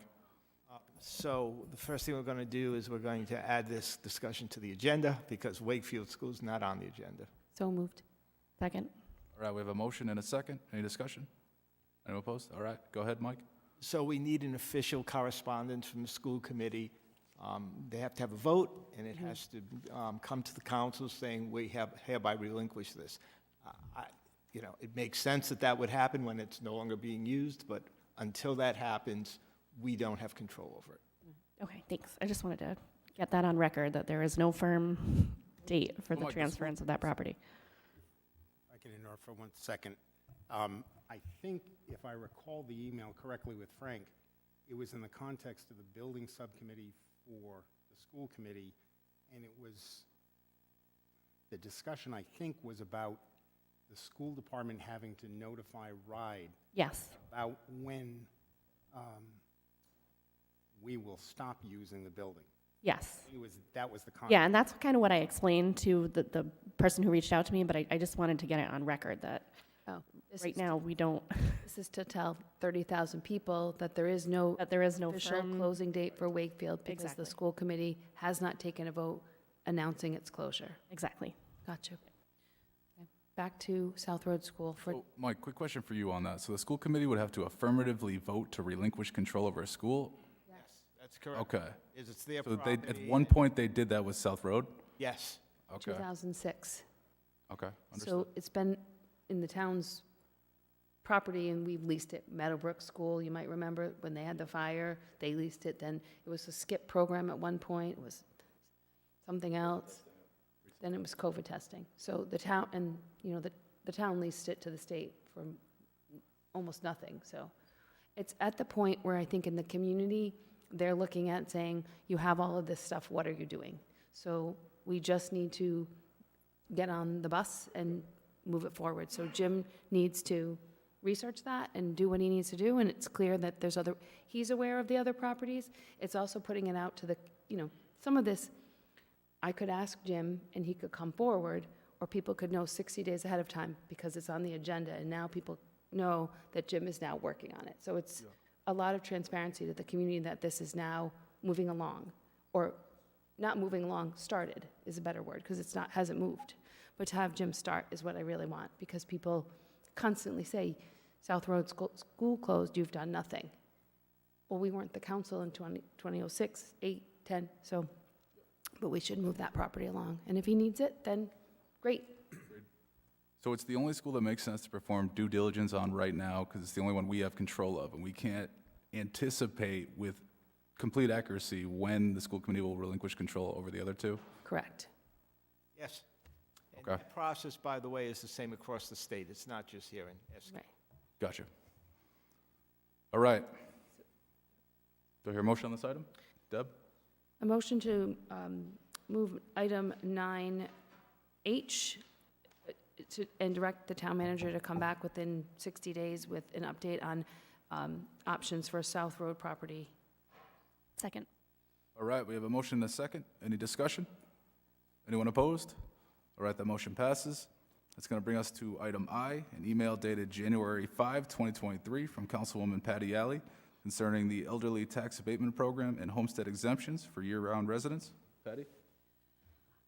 My concern is just that that the elderly tax abatement program is being fully utilized by residents that would be eligible for it. I did talk with Mark, and I think this past year there was something like 156 people who accessed the tax abatement.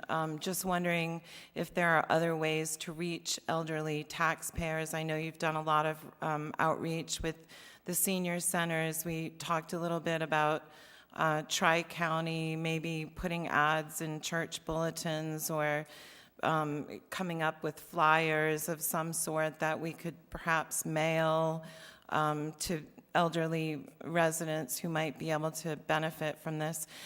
I'm personally really disturbed listening to Jim's story about the elderly taxpayers, the one woman in particular who is really upset, and I just want to make sure that we're proactively reaching as many people as possible. Yes, Councilwoman, thank you, and thank you for your time today. From what I can see in the past, as we discussed today, this department has placed ads in the newspaper. They have distributed, information about this program, in public places throughout the community. I think going forward, I did work with the senior center in December. I was there for 2 different days for a few hours. I just sat in the atrium, and they did post it on social media that I was going to be there. It was, and as I told you today, I think maybe we signed up, or people are going to be applying, maybe around 10 to 12 people that I talked to. And we did have a decent turnout for the little presentation that I did. So we can build on that. I would also like to go back in March and have an application day where we're actually going, and again, the senior center did a great job putting on their social media, the town did as well, and in their newsletter. The newsletter did actually get the best response. So we're trying to find out the tools that we can use to do that. But as we did discuss, I think, getting out to the community a little bit more, maybe a possible mailing. I could, look into a targeted list that we could, generate by demographics. As I said, I'd have to speak to the town manager about that. But we could definitely, kind of look at a few different options. Programs like these, it's word of mouth a lot of times, and that's just what you have to hope for as you use the means you can to get the word out there. I did, after you left, I did look into the late filers that we have. Those on the council that approve abatements know that we have a late filing abatement process. And we did have an additional 20 applicants. So there's 176 applicants for the 2022 tax roll that have benefited from the tax credit program. And we definitely want to build on that. I just wanted to mention. Right. Well, I'm glad to see the numbers going up, and I think maybe by linking with some of the local leaders and some of the churches, that we could conceivably get more, reach more people that way, people that are not necessarily in touch with the senior center. But yeah, so I appreciate your efforts in that, and would look forward to seeing how many more people we can help through that. Yes, definitely. And I was not here last budget season, but I know that Director Murray spent a lot of time, and I'm sure the people that were the council men and women that were on the council then, with the income limits, the research that he did, and increasing the income limits to allow more people to qualify. So I definitely, that's been, attributed to the growth in the program so4. And I definitely think that there's more potential for sure. And doing just a simple, 2-side flyer that we could maybe distribute, with some of that information that you have, it's really helpful if we could just have something that we could easily pass out even. That probably wouldn't be. Someone made a recommendation recently that could be very simple. We send out about 11,000 tax bills a year. We put a note in there, right in with the tax bill, that if you are this age, you might be eligible. And then the tax assessor gave me a breakdown today. If you make between $0 and $20,000, you're eligible for this. If you make between $38,000 and $43,000, you're eligible for this. Just a small That would piece be of paper. And awesome. maybe that would work. So we'll get some creative ideas and get the word out. Perfect. I also think that more people will qualify because of the way that we refigured the brackets last year. More people may fall into those categories, so it's hard to tell how many people actually are going to fall into that income category. Yeah, so it will come in the budget season. So last time, we collapsed one of the levels so that we increased the maximum refund for the, say, up to 17,000 instead of, there might have been 6 levels and we reduced level. If you look at the chart, you would understand what we did, and it will come back around. And I would just say the most powerful person is yourself when you meet people, to remind them of that. I mean, I speak to many people and who are concerned about their taxes, and you're the best salesman for the program. So that's what I would say. Any other ideas, I will certainly bring them to your attention. Yeah, as the town manager said, we're definitely gonna, regroup and talk about this, and, anything that's realistic that we can commit to, I know that, we definitely will. Yep.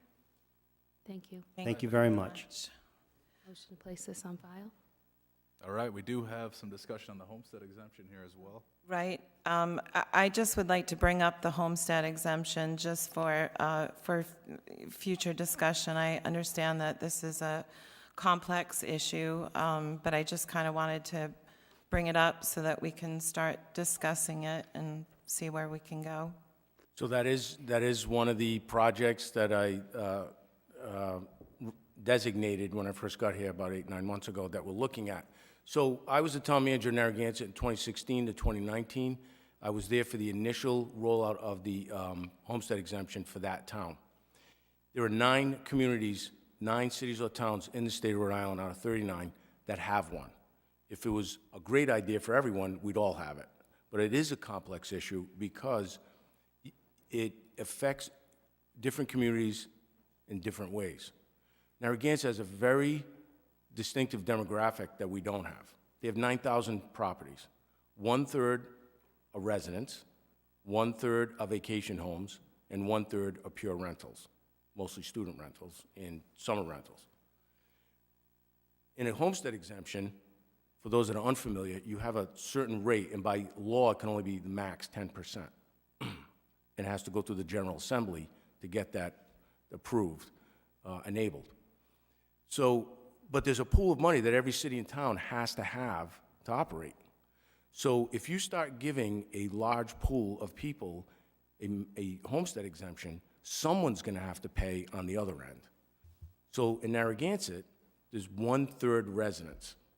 So they gave their residents up to a 10% homestead exemption, which shifted the burden to the vacation homes and the rentals. And that was a policy decision by that council. This town has 11,000 properties. We don't know the exact demographic because we do not have a rental registration. We don't know. That's another topic that's going to come up next in the town manager's report. So we are studying it. We are looking at it. When we have the numbers, and the finance director and a tax assessor have put a lot of work into this, and at the appropriate time, once we start getting these things in motion, hopefully by early summer, we can roll that out. It's a policy decision by the council, and you'll see where the tax shift would occur, and you would have to decide as a policy, is that what your goal is or your objective is to shift it in that way. But it is something we're looking at. So sorry, go ahead, Patty. No, thank you. I appreciate having the opportunity to go over this again. I know you've only been here for, what is it, 8 or 9 months? In dog years, Yeah. town managers, it's like And I know 20 you years. have talked about this several Not times that at our. busy. I'm only kidding.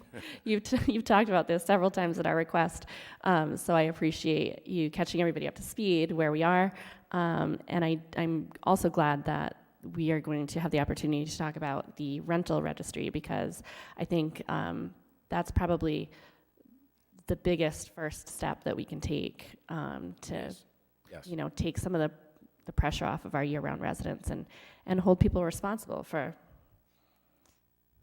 Go ahead, Deb. No, he's trying to go ahead of me. Go ahead. All right, Jim, I got a few questions for. Wait a sec. All right, go ahead. You're the president. You go last. I was actually going to give Rory credit. So this was something that Rory brought up in 2018. I want to give you full credit. This has been your original ask since 2018 that we do a homestead exemption for South Kingstown. So full credit to you. That's what I wanted to interrupt for. All right, thank you, Deb. A few questions for you, Jim. I agree this can certainly be complex. I think now more than ever, there's a good opportunity to sort of look what we can do. Well, after we get the rental registration, I think we need to use that as a guidepost to help us understand where the rentals are, help us better gauge like where the residents, non-residents are, and the different differentials there, potential differentials in tax rates, if we can do it. I think one thing to consider is we need enabling legislation from the legislature in order to do it. I think, unfortunately, the timeline by when we have the municipal court up and running, target date of July 1, and then rental registration soon after that, we'd have to wait till the next legislative session to get that enabling legislation.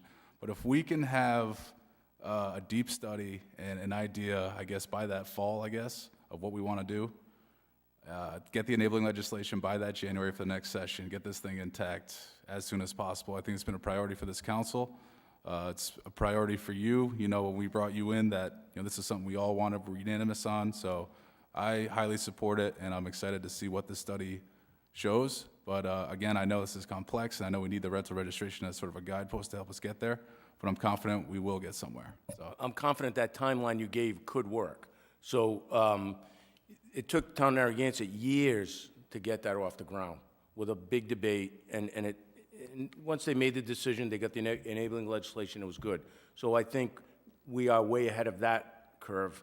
So I don't see it happening for this legislative session, but by next year, I think for certain, if it's a policy decision by the council, we could possibly get it in. We definitely could get it in by then. excellent. Thank you. All right. So, Motion to do I put- hear a motion on these? Maybe refer to the town manager's office? Motion to put item 9I, refer it to the town manager's office. Second.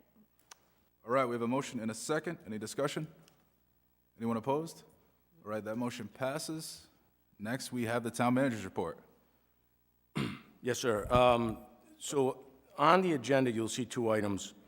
A is the updating the school building committee, and B, updating the American Rescue Plan funding application for affordable housing. But there is a third item that I'm going to move right to the top of the list. And there was an incident this past Saturday here in town regarding a retail, residential home used for business. And it created quite a stir within the town for most of the day. Let me go over the facts of what happened and then go over the remedy of what we need to do to make sure something like this. If I could just interrupt, because I know there's going to be feedback back and forth. Motion to add to the agenda. Thank you. Second. All right, we have a motion and a second. Any discussion? All right, that motion, then that's added. All right. Go ahead, Jim. So I will add, in full transparency, after talking to the solicitor and conferring with him, the property in question is in the neighborhood I live in. I don't live on that street, but I live on a neighboring street.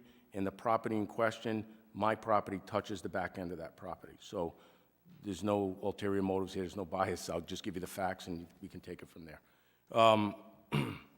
So this past Saturday at 8:30 in the morning, I was notified of a residential home that was, well, first of all, there's a residential home that was purchased on Sleepy Hollow Lane about 18 months ago. It was purchased for over $1 million, and it's a beautiful home. That neighborhood has 12, it's a private road, one of the several hundred in this town. It's a private road, and there are 12 homes directly on Sleepy Hollow. It's a dead end, abuts up to a farm. Very quiet neighborhood. Neighborhood's about 25 years old, 20 to 25 years old. 18 months ago, a home was sold abruptly because of a divorce. It was purchased by an investor. It was not used as a residence, never has. It's been rented out for well over a year. It was renovated, bedrooms added, bathrooms added, renovated, and rented out for families. A large number of people come there, upwards over 20 people on many occasions. It's changed the neighborhood for sure. But this past Saturday, there was a different occurrence. We're on that road parked in front of this residence. And numerous women were seen exiting their vehicles carrying yoga mats and yoga attire. The person that alerted us to this asked them, "What are you doing?" They said, "There's a yoga retreat here today." So the property owner rented out this house to someone who owns a yoga studio in North Kingstown. That person advertised it and had a yoga retreat at this home. It was posted on social media. Like I said, there were about 40 vehicles. We don't know the exact number of people that were in the house. There could have been multiple people in each car for all we know.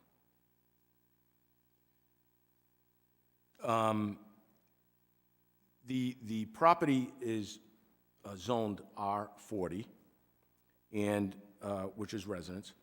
But once again, to get back to the facts, it was rented to a person who owns a business who's operating a business entity that day, Saturday. We're very certain of that by the social media post and by the type of activities that were going on in there. There were massages, there was food, there was yoga classes. you could see different events in different rooms per these social media posts. So the building inspector, I contacted the building inspector. And for the record also, I was not the one that made the complaint. I contacted the building inspector and also spoke to the chief of police, not because we suspected a criminal matter, but just to document it for the Superior Court if this notice of violation went to the Superior Court. So our building inspector showed up in short order, spoke to the person who had rented the house, pretty much confirmed what the suspicion was. I also spoke to the property owner and he confirmed that yes, he did lease it out or rent it out. But it became quite an issue on Sleepy Hollow Lane. That's the second home that we know about on that road that is purchased specifically to rent out. The reason, and I'll get into more of this facts, but this is a much bigger conversation for this town. We all know our property values have gone through the roof. So what does that do? That makes this town ripe for investors to buy beautiful properties and rent them either on Airbnb, VRBO, or privately. But so what does that do to the demographics of a town when that happens? Look no farther than Narragansett. Look, once again, those statistics I gave you, 1/3 are residents, 1/3 of vacations, 1/3 of pure rentals. So what does that do? It creates housing prices to go up because now they are valued as businesses. It brings affordable housing down because who can afford these high prices now and even subdivide or anything? So affordable housing goes down. And also a very important point that we are faced with right now, student enrollment goes down because you cannot, no families, young families could afford to move here and send their children to the schools. So you could see this could really change what our community is all about. And we do not know the demographics of this town because we do not have a rental registration. I asked our tax assessor, look at, on a one day, just look at one day, how many short-term rentals we have in this town. There were over 300 that he could see on any given day. So I think it's prudent, we're getting in this early enough where we can just, we know what the issue will be in the future. Let's get ahead of this. And one of the issues that, one of the things I would recommend, obviously we're getting a municipal court, and our goal is it's operational by July 1st of this year. I bring that up because the notice of violation that the building inspector is in the process of writing, if the person contested, it goes to Superior Court. There's not a lot of teeth in this. It just could drag on for quite a while. Whereas a municipal court, if this occurs, and we have received other complaints throughout town of large block parties and student rentals and so forth, they can be summoned immediately to a municipal court, and they would answer and pay fines, whatever else, and they would have a trial if requested. But this town really needs a rental registration as one of the options to help us figure out where this town is going. Narragansett has a rental registration with, I think it was about 3,000 property owners that registered with the town at a fee. It was about $85 back then.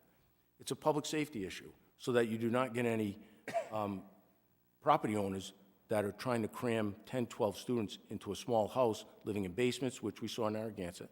And it's a safety issue. So they have egress to get out in case of a fire, and you don't have property owners unscrupulous just trying to cram as many people in these homes as possible. Along with that, this state is also faced with an issue of Airbnbs and VRBOs, which is another platform to rent like an Airbnb, short-term rentals.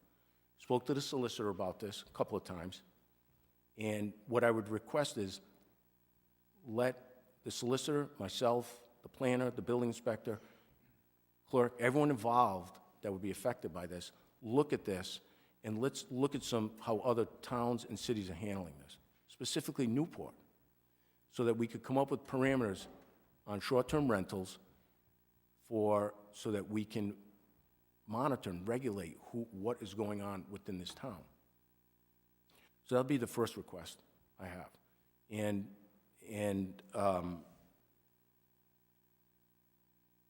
I have the building inspector here if you have any questions on the specific incident, but I also like to recognize that I do recognize several people that live on Sleepy Hollow who came on their own and were solicited by anyone here, and if you want to hear it directly from them, that's up to you, Council President. Sure, yeah, we can invite them up. Oh, you want them to come up now, or do you want them to come up during comments? I think they've been sitting here quite a while. I think they could. All right, yeah, at this I don't want to point, call them elderly, but, you know, Jeff. if you live on the street They in live question, they live on Sleepy Hollow Lane. we invite you to Mr. come on up. Breyer's here. I would also like to, he's a war veteran, a Vietnam War combat veteran, served proudly in the 101st Airborne. He's a real asset to this town. He moved here, how many years ago? 20 years. Well, thank you for your service. All set. Good evening, everyone. Appreciate the opportunity to speak to you. I got the shock of my life Saturday morning when I went out around 9 o'clock. As Mr. Manny mentioned, Sleepy Hollow is at best a two-lane blacktop that services a dozen homes, private homes. And both sides of the street were filled with cars shortly after I pulled out of my driveway. I live about midway in this whole place. And both sides going out to Jerry Brown Farm Road, which is the access road that takes you to Route 1. I think you probably could have given me the better part of the day to figure out what was actually going on there. I would never have guessed a yoga retreat. And as I found out more and more about this, I started to wonder just how we let stuff like this happen in a residential neighborhood. That's a business. It's a rental property. The guy bought it, he doesn't live in town, and he told people in the neighborhood that talked to him that he was going to use it as a rental property to try to recover some of the money he laid out with his purchase price. And that's fine, but it strikes me that when you alter the neighborhood through the use of a business, there's got to be some kind of restrictions on this, because it's, as I said, it's a residential neighborhood. There are a dozen other families living there. There's I think one other house at the end of the street that had been used as a rental property. Whether the folks that live there or purchased the place are actually going to live there on a full-time basis, I don't know. But again, that gets rented out. A lot of the points that Mr. Manny made relative to what's going on in Narragansett, I mean, if you get the Narragansett Times, South County Independent, almost on a regular basis something pops up where there's an issue with students or just loud parties, gatherings, so on and so forth. And I don't want to sound like the not in my backyard person, but at the same time, you invest in a community, you care about the community, and you don't want to see the community turned into something that at least in my opinion, it's really not built for. I mean, we're not a city. You look at this town, I mean, it's got a hospital. It's got an Amtrak station. It's got the State University. It's got miles of coastline. The resources that the town has, sometimes, like I moved here 20 years ago from a town in Connecticut, Ridgefield, Connecticut, that has changed radically over the years. And, you know, maybe it's good, maybe it's bad. I don't live there anymore. I'm glad I don't. I love the town. I grew up there, went to the high school there. But I like this community because of all the things that it has to offer and what it is. So you know, if you have any questions about what actually took place Saturday morning, I can give you some, you know, some specifics on that. I think they've already been provided pretty well by the town manager. A lot of the other events, and they were really events. I mean, you'd pull in and there's a bounce house, one of these large inflatable toys for kids in the backyard, and that was on numerous occasions, and there were, you'd find 7, 9 cars parked in a driveway. And you can bet your life that there were 3, 4, 5 people in each car, and that house probably had upwards of 20 people residing in it at one time for a couple of weeks at a time during the summer, and then it would change over in a week or so.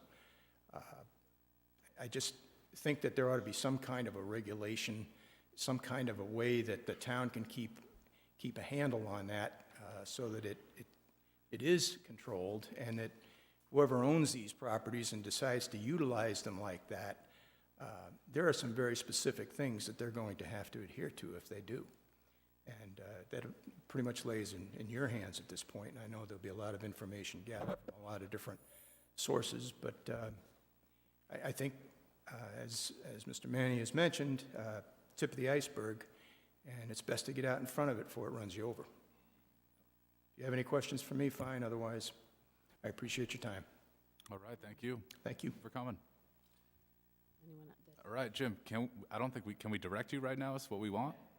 When you add something to the agenda, the one thing you can do is you can direct something to staff. So you can't decide what to do. You can simply direct that staff look into it. So All right, is this an ordinance? Would this be an ordinance? I think I it think it's a, It would be looking into a rental registration ordinance of some kind, yes. Excellent. so I do want to say that I was a witness to this whole thing on Saturday. I was walking, people stopped me to ask me what the heck was going on. It was, if you can imagine, very nice cars, but it felt like somebody had a party. Like, it was like, did you or I party happen overnight? It was, the cars were everywhere. They're all right. It's a one-lane in and out road. And I think when I walked away, we all think about Eastward Look, and we imagine the turnover of rentals. And I think in South Kingstown, we hear from people who we don't want to become that.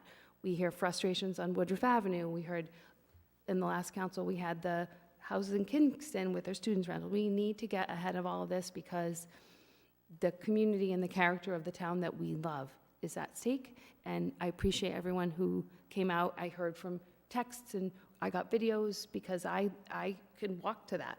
So it is a concern, and we need to quickly move this along. Summer is coming. Do you think that we could do something before the summer starts? I do. I think, July 1st is when we want to start the municipal court, and we're going to be advertising soon for a clerk and for a judge. But I think if we come up with a common sense type ordinance, there's one thing I want to add. This community also thrives on tourism. This is not an anti-rental policy. And I'm sure there's people at home watching this, and there's people cringing right now. That's not what this is.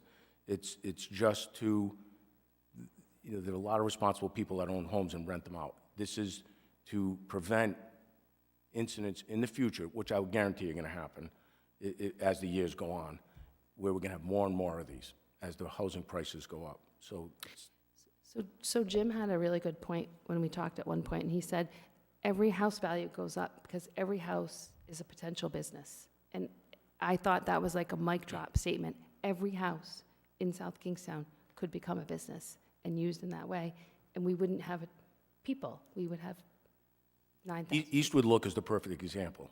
I mean, those of us old enough to remember when that was built, it was residential. Yeah. And then it became very profitable to rent it out to student housing, and now that is ground zero for the issues that Narragansett has for student rental issues. We've all seen them over the years. And someone made a comment to me the other day that South County Hills will be the next one. It'd take time, but it could.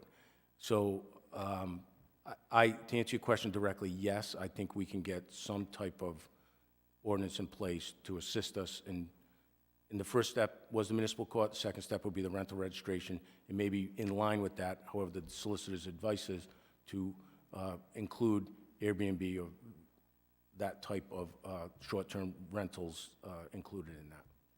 So Jim, what happens if we pass the ordinance prior to the commencement of the municipal court? It just doesn't have as much enforcement to it? But then once the municipal court goes into place, it would be stronger. Don't let that be an obstacle, because there is a way to enforce in the district superior courts now. It just takes long. Okay. When we have the municipal court in place, it'll be quick. All right, let's align this sort of shortly after municipal court commencement. So maybe I that is up and agree. running. I think it all has to happen at once, within short order. So that July 1st is a target date, and we'll start working on, I have the solicitor already talking about researching some other cities and towns and bring you options. Excellent. I also want to point out another kind of scary precedent that this particular situation brings up. This wasn't just somebody renting out their house. This now became a business who rented this space, operating as a business without a license to operate as a business in our town. So this yoga studio is selling their product in South Kingstown without a sales license. So we are not getting any of the tax revenue that comes from that. Now, my fear is that other companies will catch on to this, other businesses will catch on to this, and this becomes a way for them to circumvent getting a business license in our town. So I think that's worth noting. You brought that up, I agree. This town is different, right? It's a community, and I think we all want to preserve as best we can. There's a balance, and we'll bring you all the options, and as policy, you can choose that balance that you think would work best for the town. While we just stay here for a second, about six weeks ago, every year in the council, we set our own goals and objectives, and we did that 2 years ago. And I mentioned to Jim that we should take out that document. It's very, very long. And just from tonight, you can hear 3 or 4 things that Jim needs to go back and then come back to us. I'd like to talk about the goals and objectives at the next meeting so that, you know what I'm talking about, Rory? It's super long. I think it could be just 12 things, council objectives, not technology, not Parks and Rec, not just what we want to work It on. could even be more definitive, like short-term to be accomplished within the next year or two. Right. So if we could bring that forward at the next meeting as well. I would recommend highly, I was just talking to Jim, you need to do that in a workshop setting. Okay. You can't do justice to a document like that during a council meeting. I agree with you, because the document like that is really not what I'm talking about. It's really what 10 things do we want to say that we did in the 2 years that we served? Rental registration, homestead exemption, municipal court, like those are 3. School facility plan 4, you can see them.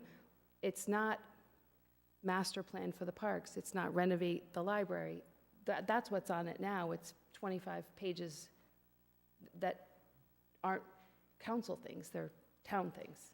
So I think that the document could be shorter, but yes, we do need to have a workshop. Okay, I'll give you that, Mike.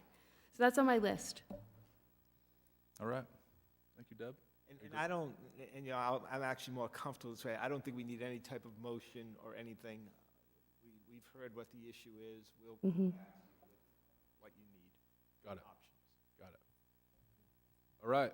We're going to continue on with you got something, Mike? We're going to continue on with the manager's report.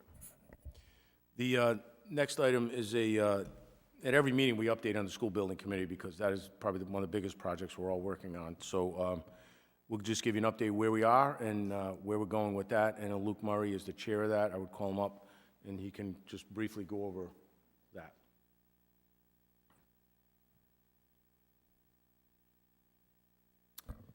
Good evening, Luke Murray, Director of Administrative Services and Chair of the School Building Committee. So I don't have a lot to update at this point. I wanted to let everyone know, as you likely know because you were copied on it, I did issue a memorandum from our outlining our December 12th update to this body, iterating the concerns that you brought forward and the fact that there was some request for shared responsibility and potentially funding the project. I advised, after consulting with the School Building Committee, that the school committee reach out to coordinate a special meeting to have that discussion. So I'm hopeful that they will do that. Right now, we are working on a master schedule that will be going over likely next week or the week after. Just so everyone knows, the master schedule that was put out previously was based on anticipated dates of meetings, so that should be disregarded at this time. I've taken it down from the website. We're going to be creating a new schedule of events. But once we get to the next meeting and creating that master schedule, really in that data inventory analysis phase, but we're starting to slow down. We need to figure out what trajectory we're going to go on with the project. So my hope is that by February 1st, we'll have some clear guidance on a financial framework. If we do not, then it starts getting a little bit dodgy as far as the schedule, because we have a lot to do in a little amount of time if we want to hold the June 1st submission date. The schedule starts to slide.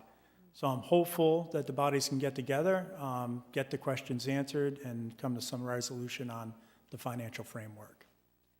And if anyone has any questions, I'm glad to answer. I just have a concern that it's been difficult to get information. When we ask questions, it seems that, well, we don't have that information yet.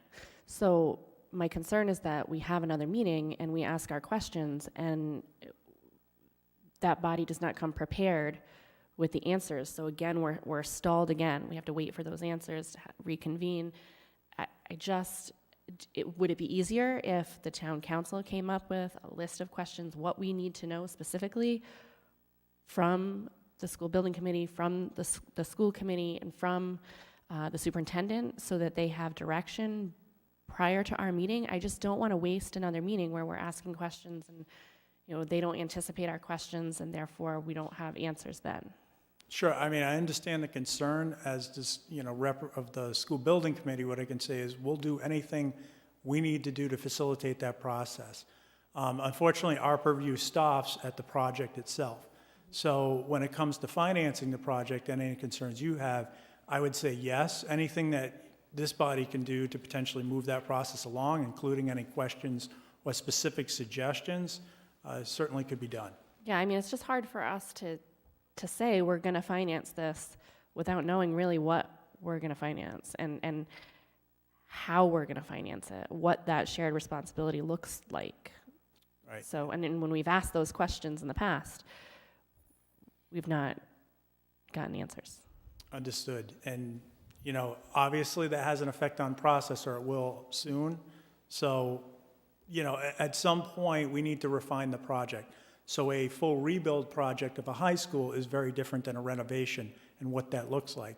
So I don't want to direct the architect to spin their wheels on various options until we have more clarity of process. So I do want to recognize, I've been in a lot of school building committee meetings. The town staff is doing a lot of carrying of the workload, and I'm hopeful at this point, the school committee, they had a special meeting. That's a big step. So I'm hopeful that they're going to pick it up, because I'm also listening to this meeting and the piles of work still, the rental registration, the homestead exemption, they're still on your list. So I'm hopeful that the school committee will pick up some of the pieces that we've been carrying so that it's more shared. I'm hopeful. I don't know. But I do like Jess's idea. I think you're asking something like, what operational savings can you commit to the project? Exactly. That we know it's between 0 and 5 million is the debt service, maybe a little less than 5 million.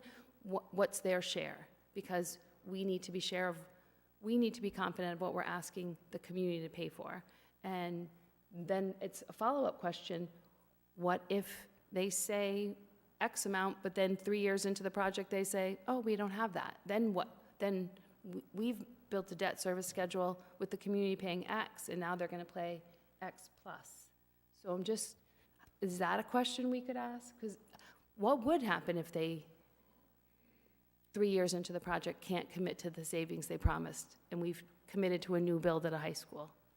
So the only thing I'll say is, from a financing aspect, right, the school committee controls their own budget, and any commitments they'd have to make obviously would have to be documented, right? The money flows from this side to that side. So that, as far as shared responsibility, from where I sit, and we gave sort of some scenarios on this, that could occur in many different ways, right? I think what I heard from this body at that meeting is coming up with a plan for those, or at least projections of those savings, and then seeing how a plan could come together to potentially finance it in one way or another. So that may be accepting level funding for a number of years. that may be contributing, that may be other options. So, and that's what I tried to iterate in that memorandum. And again, the school building committee, myself, others are more than willing to engage in that conversation and answer any questions that the bodies have. But unfortunately, we can't do that plan. It really has to come and get talked out at a work session. So I think a lot of these questions that we bring up now, we have tried to bring them up in person, so they are aware of them, not just one meeting, several meetings. So they're at least on radar. Whether they know the information and withholding it or are not aware of it yet, I don't know. But I think my take is the superintendent submits his recommended budget to the school committee by February 14th. We asked him on January 4th what his plans are to share in the debt service to allow this project to happen if we pursued on that route. He says he's not sure. He wants to continue to purse through everything to find out what he can. To me, if we have a meeting earlier than later, they're going to say the same thing. We can have this end of January.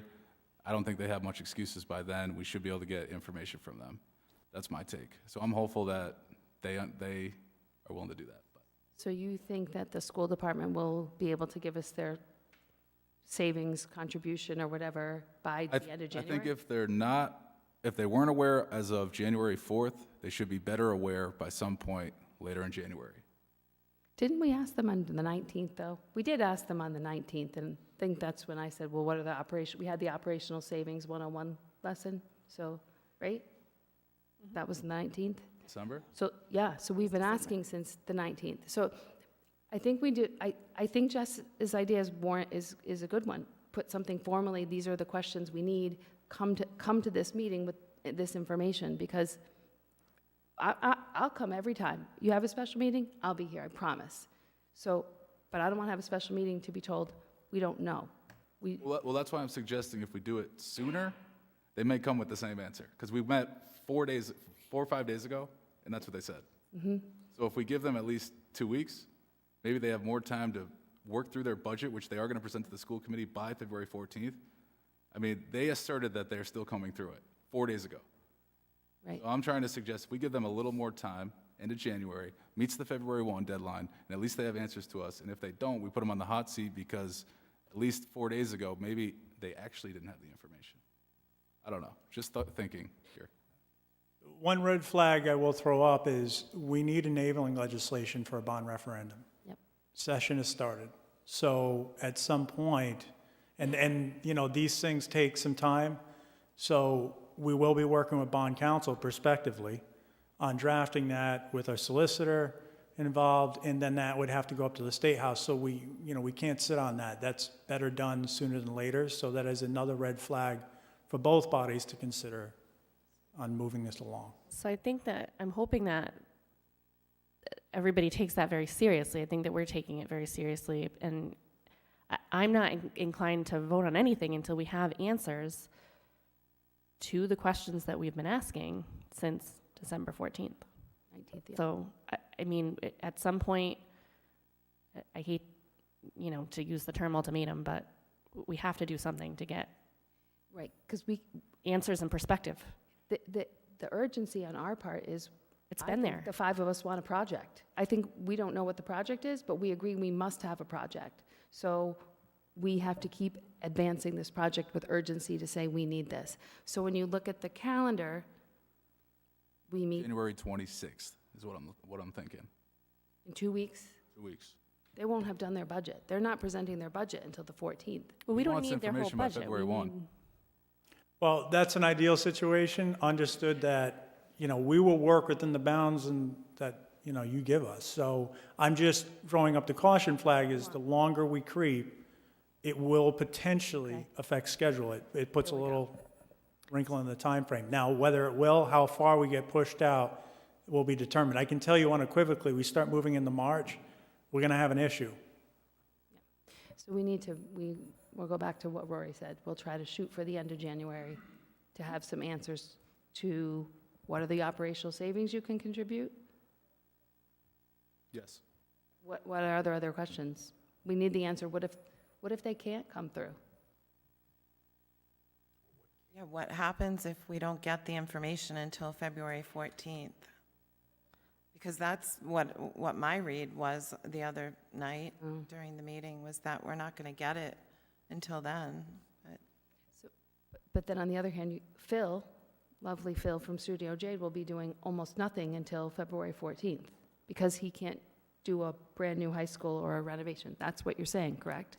I think it's going to be difficult, only because, let's say, the focus is only going to be the high school, and we start having him explore options on deferred maintenance of the other schools. That's wasted work. Now, can he do it? I'm going to explore ways that we can keep the process moving, I think, in all fronts, obviously.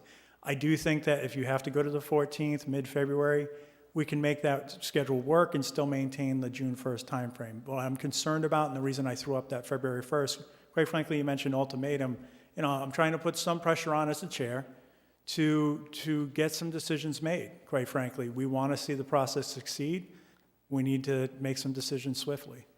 So I also think we are 5 people willing to help you, give you some pressure. Like, they need to provide direction. That's the last block, right? What they can contribute. It'll help us make our decision. So how can we help you? light a fire. Yes, thank you. How can we help you? Because we're here to do that. I think whatever I'm hesitant because we have to deal with both bodies, right? We take direction from both bodies. We work at this, discretion of both, programmatic on their side, more financial on this side. So I will say this, anything you can do to facilitate that process and get decisions made, however, it gets grinded, so to speak, would be extremely helpful to come to some sort of conclusion on this financial framework. So not to punt the football back, but that is not really our role. Our role is to inform. We missed that. We're advisory. So Luke, will you be at tomorrow's school committee meeting to present this item? I'm sure it's on their agenda.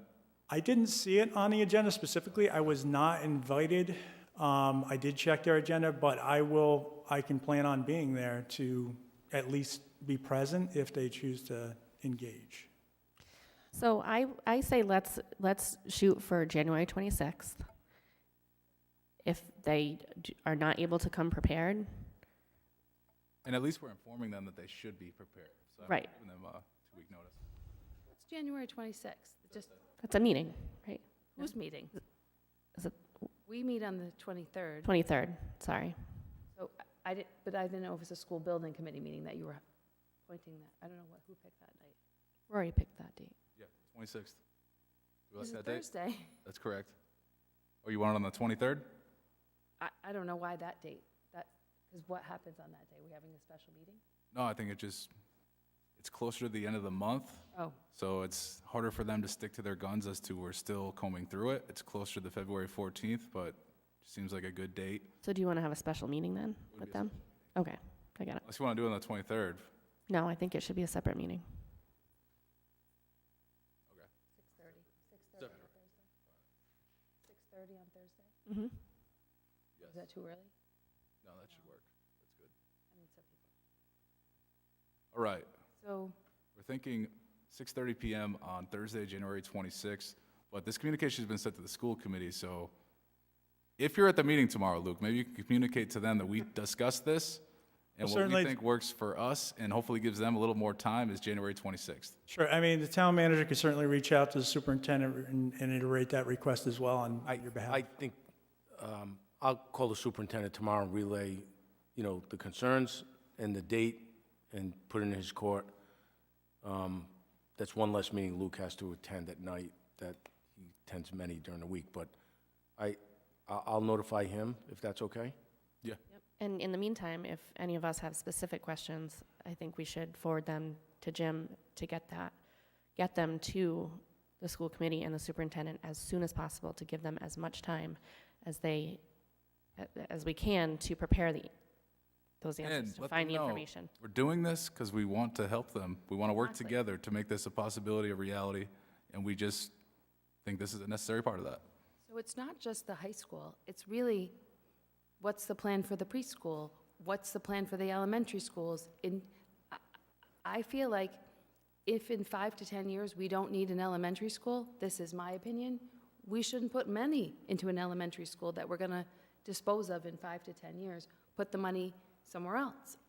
I mean, so they need a master plan, which they don't seem, I think it's like they're passing a football. Like, they think it's the school building committee, but I think it's the school committee that's supposed to say, this is the plan. And so the school building, I don't know, they're doing this. That's what I think. Well, their responsibility is programmatic, and what you were just talking about is programmatic. Right. So, in my mind, that is their responsibility. So And we need to know that plan in order to understand what we are agreeing to finance. Right, so I guess there would be operational savings question, a programmatic, high level, what's your plan? Where's the admin gonna go? Is it gonna go into hazard? Do we need to tell? Where are teachers moving to? Which teachers are moving to which schools? I mean, you should have some prediction of that, some projection of which teachers have the certificates to move with the kids to different levels. Like, those are things that you know. Like, it's just a matter of looking at certifications and Is this helpful to you, Luke? Yeah, so what I was going to suggest is, and I did put this in the memo, is that myself, Phil, and Brian Sylvia be in on this meeting to answer questions related to the building project and costs and et cetera. So at least we're there as a resource. So if you need direct answers specific to the project or what we've done to this point, what information we need, we'd be glad to be participants in that discussion. But we'll kind of stay on the sidelines more in a information role. Could we also, at some point, have a whiteboard or some sort of a way that we can write information down on? Is there a whiteboard in the town hall? There's plenty of whiteboards, yeah. You bring one to one of those meetings, because I think sometimes we talk about stuff and people are still gathering facts, and I guess the ride reimbursements, all of that information, people don't understand and need to. Okay, we can do that. All right. Good update, Luke. Thanks. Discussion up here with regards to this. And we'll see what they come back with when we communicate with the superintendent. All right. Next on the town manager's report. Jim.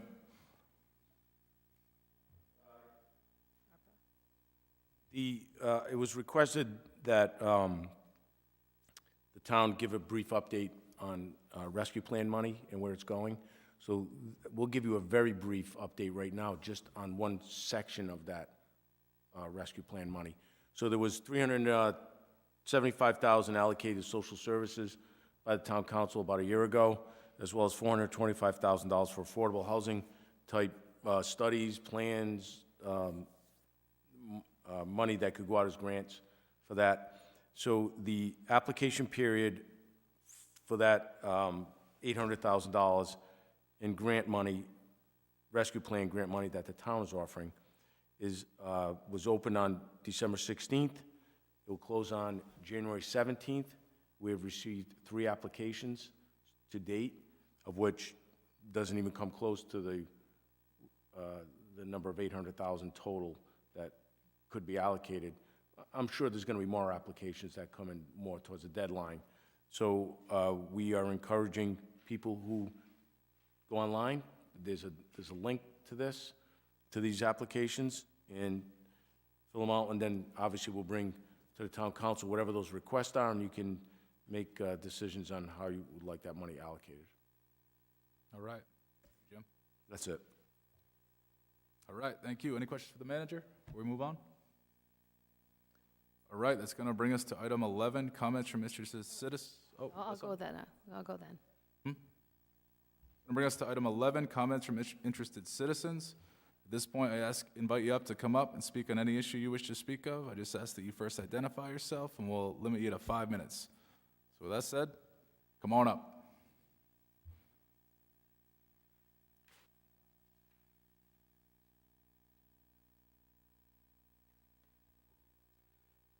Jim O'Neill, Matunic. Just a couple of things here. It was talked about earlier, the 600-plus folks who were late payments. I didn't know if you had a dollar amount between what they should have paid versus what it is with the, No, that is, we don't have a dollar amount. That is going to be pretty labor intensive. So that's 610, I think 660 I gave you in the 2 quarters. But those are the people that have to pay the interest on the balance that they did not pay on their tax bill. I just didn't know it was in the $20,000 to $30,000 area.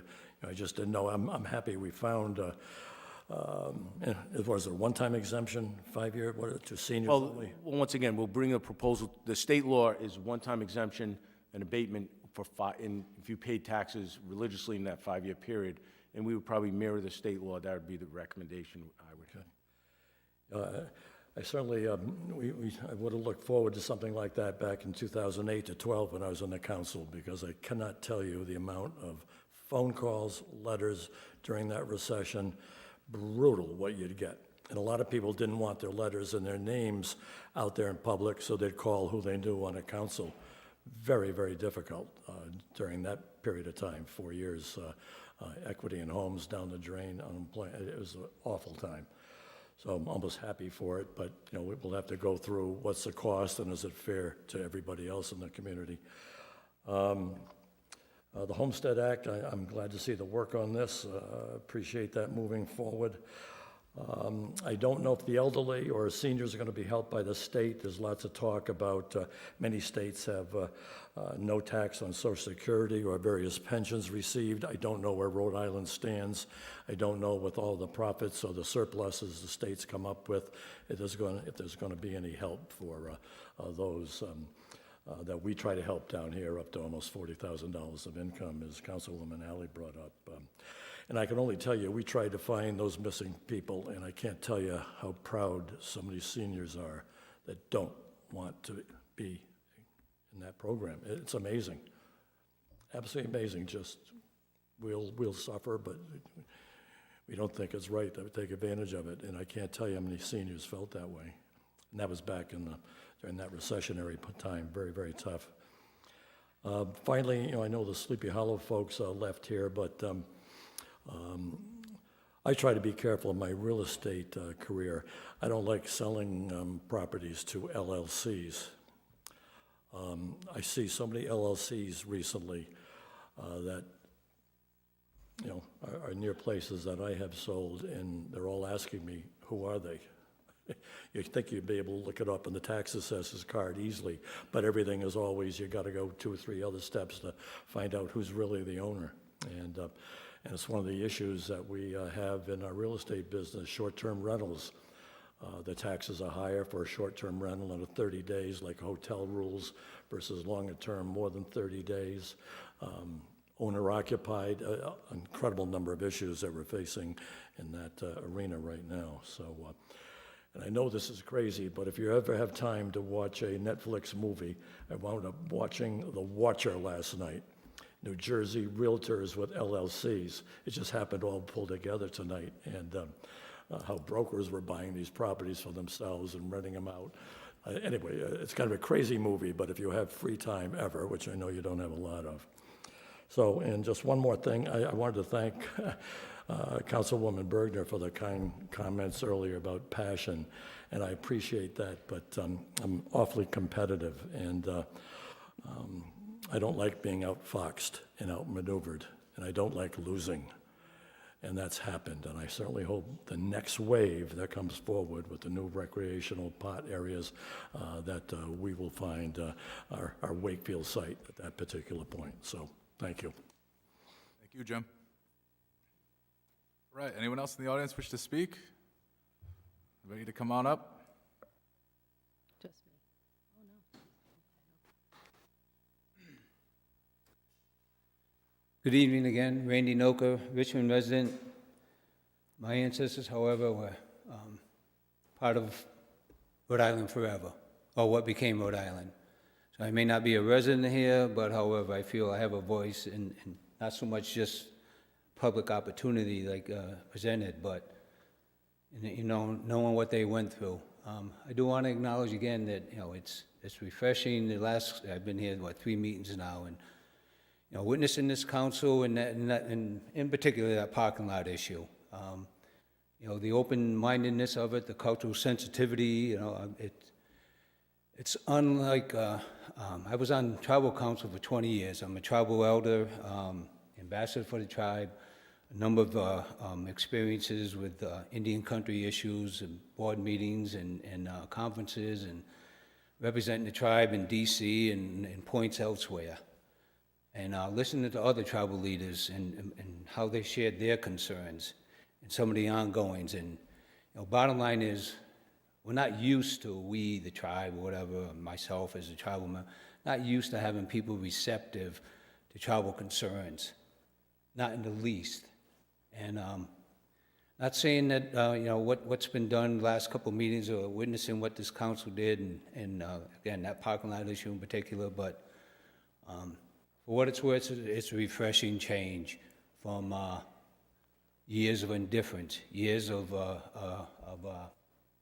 being mistreated, and Lord knows, you know, you look anywhere, I was thinking about this earlier, that you look anywhere in this country, you go home tonight, anyone living in, you know, South Kingstown, wherever you live, do a 360, and wherever you're gazing on, whatever land, whatever you're gazing upon, it's the land of the Narragansett. It's the land of the Aboriginal people, and I don't say that, you know, lightly, whatever. Anywhere you look, it's the Aboriginal people. And what became of what we now have is 1,900 acres or thereabouts in federal trust. We had all of southern New England, one way or another, or the umbrella, we provided the umbrella of sister tribes, protection of them. So when this parking lot issue came up and it came to our attention, it's still disturbing. Every time I go down Route 1 and I look over there in a different way now, it's still disturbing that someone in 2021 proposed this idea, and even last year proposing it. And again, this is not a reflection on the medical people and what South County Hospital does for people in medical issues. It's just the thought of so callously someone proposed paving over, filling in and paving over what has shown to be a significant cultural site, sensitive site of my ancestors. And if you look across Route 1, Salt Pond Plaza, significant, the largest, one of the largest in this country. And it's fair to say that anywhere, I said it last meeting perhaps, anywhere there's a building, anywhere there's a parking lot, anywhere in this area, there is something, somehow something was disturbed of my people. But yet, people can just concern themselves with what do we need, they themselves, not what is right, what is the right thing to do. The council did the right thing for the sake of that parking lot, and I do want to qualify something. Not sure exactly what's going to happen with that land. I've got the understanding it's not going to be a parking lot, but what's going to happen with it? I'll present this, may not endear myself with anyone, but I know a consideration to give it back to the tribe should be considered, should be reality. The tribe will look over that land in the sensitivity that it needs, that it warrants, much like many other acres beyond South Kingstown. But, you know, I propose that to the council for consideration. Again, I don't remember what was done with it other than the parking lot idea is gone, held in perpetuity because this council had the insight to do what it did. Doesn't mean the next council is going to. And so that's a concern. And please give it consideration and, you know, the opportunity to foster goodwill with the tribe, ongoing goodwill, the beach access. You know, there's things being done that are, sorry. Oh, I thought you said something. We're a little over, but just want to. Oh, okay. Well, yeah. Sort of that happens with me probably, but nonetheless, I wanted to take that opportunity and whatever happens or whatever the council might do, you know, reach out to us continually if I happen to be at a meeting or others or whatever. We're just down the road, and you know, perhaps have opportunities with the tribal leaders at one point or another. There's plenty of opportunity to foster goodwill or to move beyond what's been indifference from time immemorial. And I appreciate the opportunity to speak tonight. Thank you. All right, anyone else in the audience wish to come up? All right, seeing none, we're going to move on. Deb, you got something? So just a couple of things. So I'm hoping that we can have at a work, I just want to reiterate that we have a work session to talk about the goals and the objectives of the council, that we have a work session, a different time, to talk about the rules of conduct, because I have a couple of suggestions to make, little tweaks to that document. It's online on the webpage if you haven't seen it. And also, in the future, I know we have a lot to take on, but I'd like to have a work session where we talk about the broad issue of housing in South Kingstown, not just affordable housing, the challenges and opportunities we have with some of the laws, work with the planning board, trying to figure out what we need to do, like a big picture discussion at a work session, because I think there's, legislative changes that impact the town. We all just need to get up to speed. We talk about it. It comes up and goes away. But the big concept of housing, I'd like to take on as just a work session, possibly invite the planning board to contribute, because I know some aspects of the comprehensive permits are frustrating, all of that. But we just need to have a broad level of understanding, maybe identify some opportunities as well as challenges, and try to propose some solutions, because housing is what makes this a community. So those 3 work sessions, I felt like everyone was fine with goals and objectives, and I just added those other 2. How do you feel about those? Yeah, that's fine. You think we could do goals and objectives and rules of conduct same night? Or no way? I don't know, because I sent 12. And then housing as a I sent 12 goals and objectives to Jim. You heard 4 of them come right out. So if we all did that, maybe Jim could make it quicker. Yeah. And then I don't think rules is a lot, but I think the goals and objectives, maybe. I don't know. How long's the work session? Planning ahead of time, sort of establish our goals, then it sort of shortens the meeting. Yeah. And then we can do rules of conduct same night, I think. And How then long's a housing work is the same. session? Half an hour or an hour? Huh? You think 30 minutes or an hour What's that? for the work session? Oh, you want to do it before a council meeting? We can do that. Yeah. 6 p.m. start time on a Monday before a meeting. Okay. 6 or 2 half hours. So we don't need to, the goals we need to do quicker. The rules of conduct, I think, is just another meeting. It's probably 30 minutes.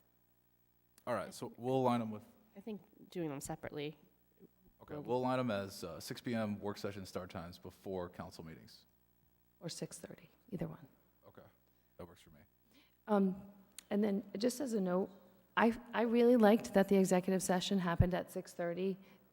It's really hard to think that we could go in at 11. I kind of like the flexibility that if we didn't finish, we could extend and then go at the end of the meeting, but I'd like to start earlier, because I have to work every day, so I want to get a good night's sleep, and I don't want to go beyond midnight. Right. We want to consider doing, whenever there's an executive session, we'd like to try to do it 6:30 p.m. before we begin our work session as a new way. I think that makes a lot of sense, because traditionally, you're right, at midnight, you're in an executive session, and who's thinking straight? So 6:30 makes a lot of sense All right. for executive session.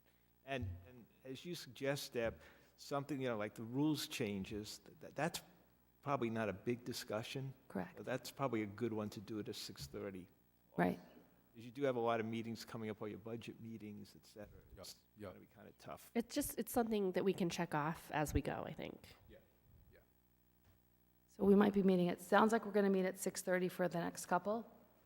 Yeah, that's fine. I'm fine with that. And then the housing one, maybe We'll do a standalone on spring, Thursday. in the spring, Spring. as a special meeting or a workshop or whatever that is. Do you like that idea? I do. Okay. Thank you, because I'd like to move that up. All right. Mr. President, just a couple of things to keep in mind. We're in the middle of budget season, so we got a lot of meetings coming up for that. The goals and objectives, I agree. You've given me yours. What I would ask is to expedite things, and maybe if you, whatever they are, whatever ones you have, please send it to me and CC Colleen Camp, my admin assistant, so we can compile all your goals and objectives. And I think that'll expedite that meeting so we can just do a handout what everyone's thinking in the common ones. We'll just duplicate them.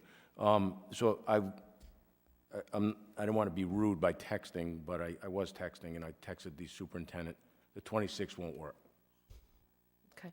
So I'd rather than me calling him tomorrow and then get back to you, and so the 26th won't work for a meeting. Will not be ready. How about the 30th, Monday the 30th?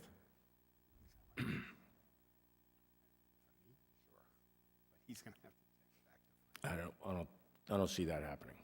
All right, well, You the don't see the communication 30th was either? sent to the school committee. They have a meeting tomorrow night. Hopefully, they take it up, and hopefully, they discuss it.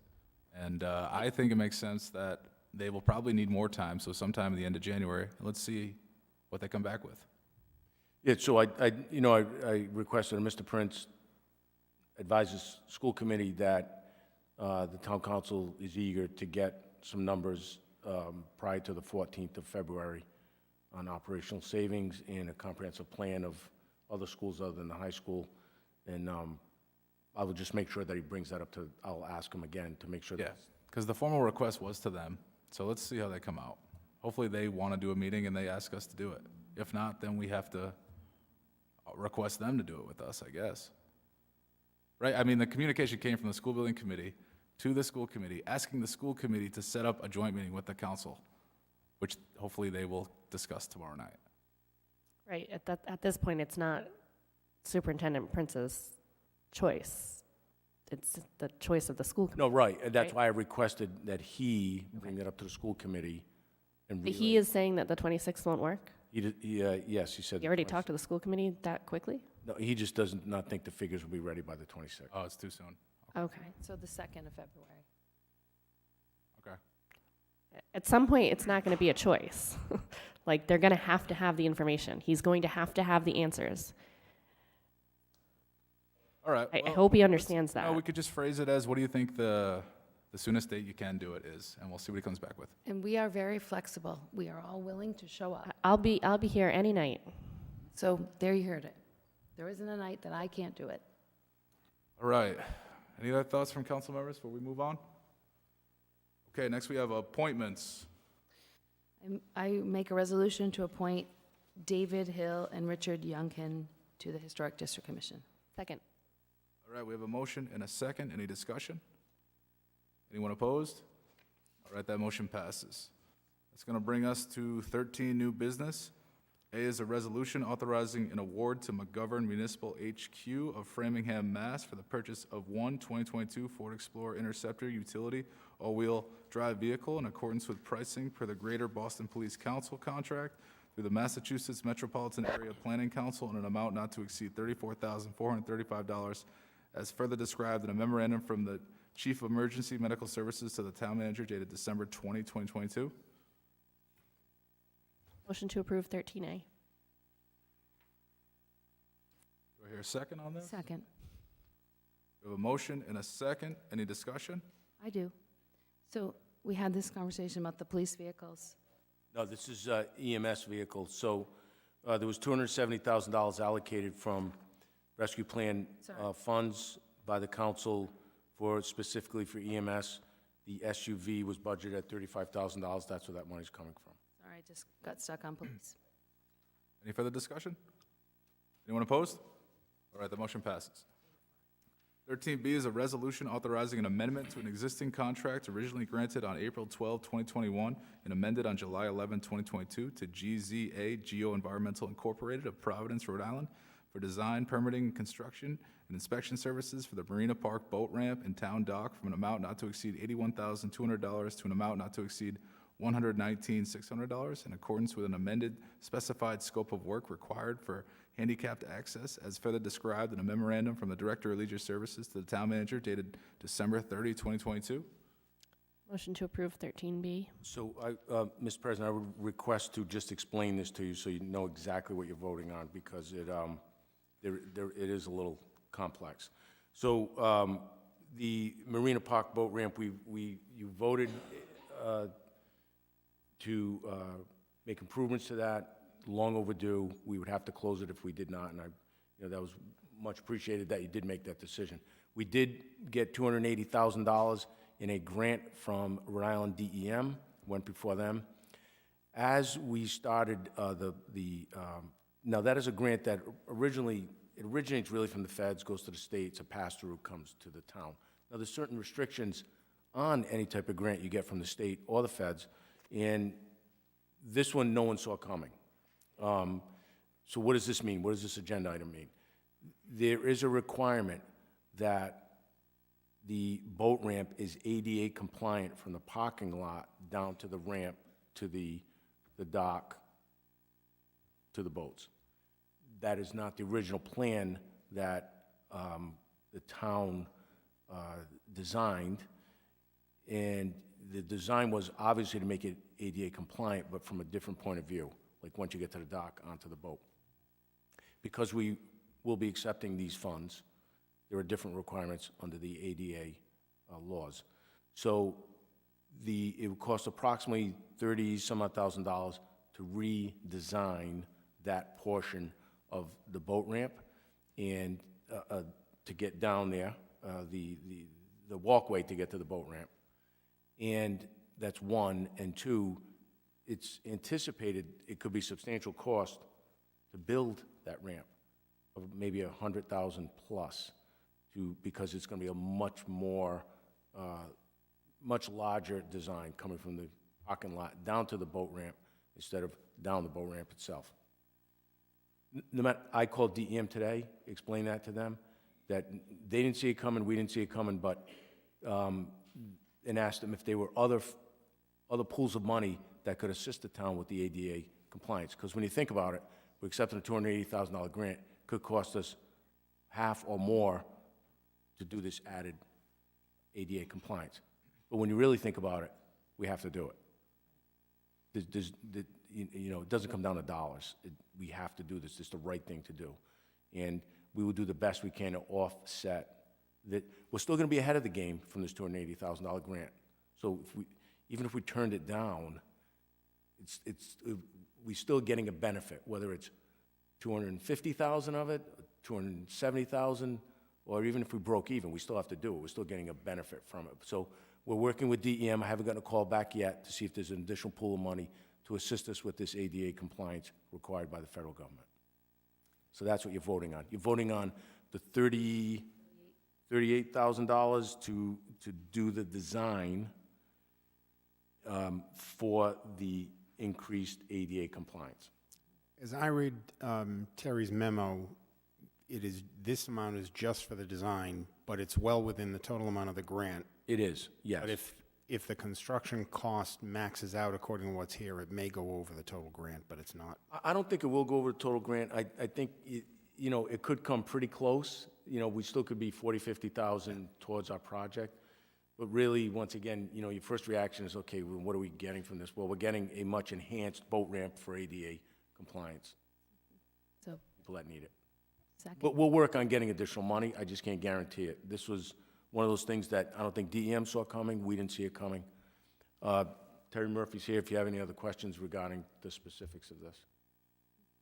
No, we're all set, Terry. Thank you. I gave the second on 13B. All right, we got a motion and a second. Any further discussion? Anyone opposed? All right, that motion passes. It's going to bring us to item C, a resolution authorizing an award of bid to StarNet Solutions Incorporated of Farmingdale, New Jersey, for server infrastructure hardware in an amount not to exceed $49,543, including a $2,000 contingency, and as further described in a memorandum from the Information Technology Director to the Town Manager dated January 3, 2023. Motion to approve item 13C. Second. We have a motion and a second. Any discussion? Anyone opposed? All right, that motion passes. It's going to bring us to item D, which is a resolution authorizing an award of contract to Stryker Medical of Chicago, Illinois, for the purchase of one LifePak 15V4 cardiac monitor defibrillator in accordance with pricing per MPA 370 automated external defibrillators and accessories cooperative agreement, contract purchase agreement 3651044 in an amount not to exceed $45,708, and as further described in a memorandum from the Chief of EMS to the Town Manager dated January 4, 2023. Chief? Good evening, Craig Stanley, Chief EMS. I just want to make a correction. The exact amount is 46090.27, a 383 increase. When I received the quote, I drafted this memo in early December and got a 30-day quote that expired the end of December, so I had to get a new quote, which the price increased to $383. And when I initially budgeted this in 2021, $35,000 was the price of a monitor, but they have gone up, so that's why we have the price increase. Okay. Do we have to note the amended amount? Is it Yeah, 46? you can make the motion with the amendment. 4609 what? I'm sorry, what? What was the amended amount? It'll be 46,091. Okay. 27 cents, yep. All right, any questions for the chief, or do I hear a motion? Motion to approve item 13D with the amended amount not to exceed $46,091. Second. All right, we have a motion and a second. Any discussion? Anyone opposed? All right, that motion passes. Thank you.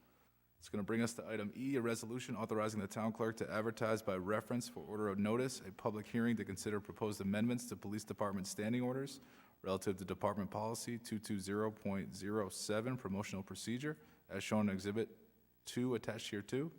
Motion to approve 13E. Second. We have a motion and a second. Any discussion? Anyone opposed?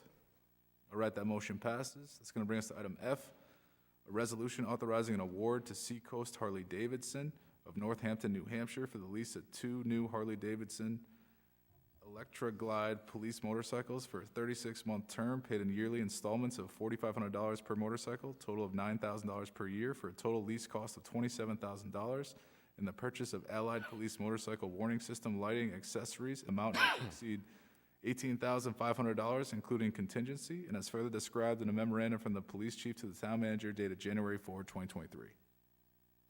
We didn't get to talk about this in the work session, but we did talk a little bit about it last week. Chief, Yeah, come on up. I could do that. Motion to approve item 13G. Second. F, sorry, F, 13F, sorry. Second. All right, we have a motion and a second. Any discussion? We got the chief here. Might as well give him the opportunity to speak. Yes, good evening. So thank you for the opportunity to speak with you tonight about the motorcycle. So I think, you know, from early on, when I took over as the chief of police, I talked with the department, talked with the community about different things that we can do in the community for to increase our traffic enforcement, but also really as a community policing effort. I think motorcycles are a phenomenal tool to have here in South Kingston, down with the beach community, with Route 1. It's going to really be an added tool, I think, to our enforcement and our community relations here in town. So we're very excited about it. This is a leased opportunity, so we'll lease these bikes for 3 years, really run the program as a pilot. We do have some officers that are already on the department that are interested in receiving the training and becoming motorcycle operators during the nicer weather. Excellent. Great. Any questions for the members? I think it's just going to be amazing to have it during the hot summer months when we're backed up on Route 1. You can respond to an accident, respond to anything quickly, and manage traffic. Yes. Thank you for doing this. Thank you. And the officers want this, so they're excited about it.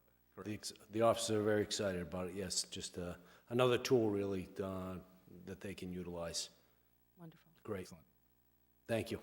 Thank you. All right, we do have a motion. We have a second. Any further discussion? Anyone opposed? All right, that motion passes. It's going to bring us to item G, a resolution authorizing an award to Island Reflections Corporation of Narragansett, Rhode Island for the installation of high-visibility police graphics to include an initial one-time design charge of $1,840 and an amount not to exceed $1,160 per vehicle, and as further described in a memorandum from the police chief to the town manager dated January 4, 2023. Motion to approve 13G. Second. We have a motion and a second. Any discussion? Is this going to be for the unmarked vehicles, those black ones that we see?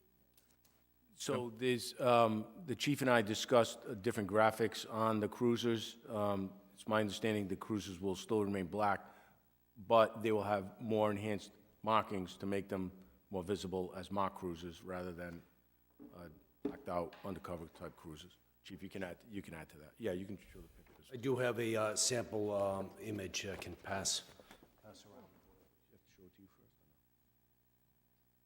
We didn't get to name the dog, but we get to look at the graphic, right?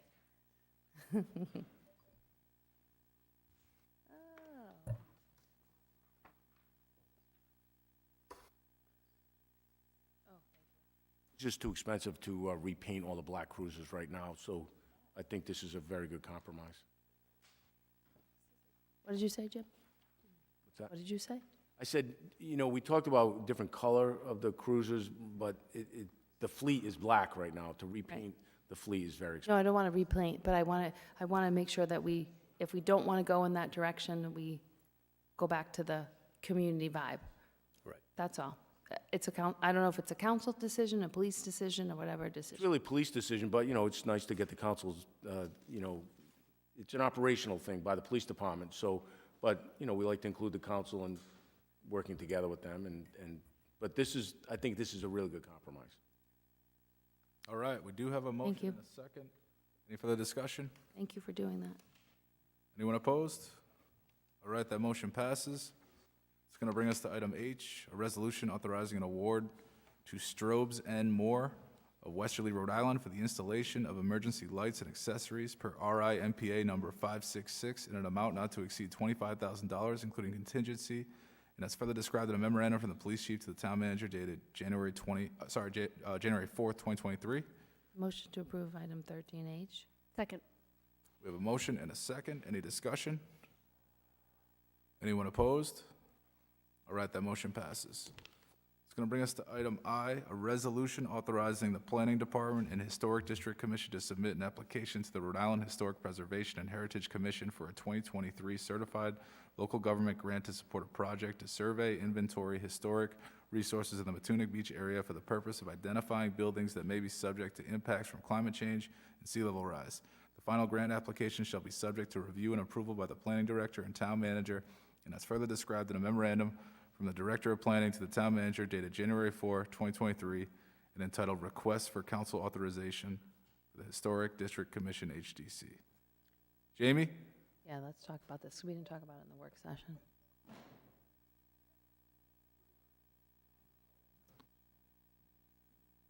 Break this one down for us, Jamie. We're going to break it down quickly. So, given the hour, and Mr. Manny has always asked me to be as brief and direct as possible. You can talk all the time you want. We have this wonderful grant opportunity to apply for monies to look at the historic Matunic Village area.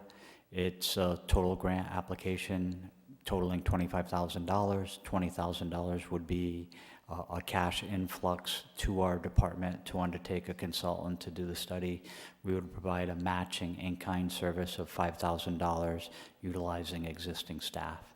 We'd be doing some of the administrative mapping and research. All right, thank you, Jamie. Any other questions for Jamie? Motion to Go ahead, approve 13. Oh, There was one of the gentlemen from the Historic District Commission, I think, mentioned earlier tonight, there was a survey in 1984. That's what's, yeah, it's in the memo. Richard said it. One, Come on up, Richard, we can come up. I'd be curious to see the old one. So Mr. Yunkin provided all of the background data in the memo written to you from me. It's all, I meant actually the actual inventory. I'd be curious to see a copy of that. I'm Richard Yunkin. I can answer that, Michael. The survey report is actually a published report, and there's a booklet that comes with it that's on the Rhode Island Historical Preservation Commission website. But I can send that link to whomever I should at Town Hall, or Jamie can give it to you. Yeah. And it does have the list. Jamie also has, in his department, he has a list that's a GIS-driven list, which he can share with you. But that report, just want to let you understand, that report was done in '84.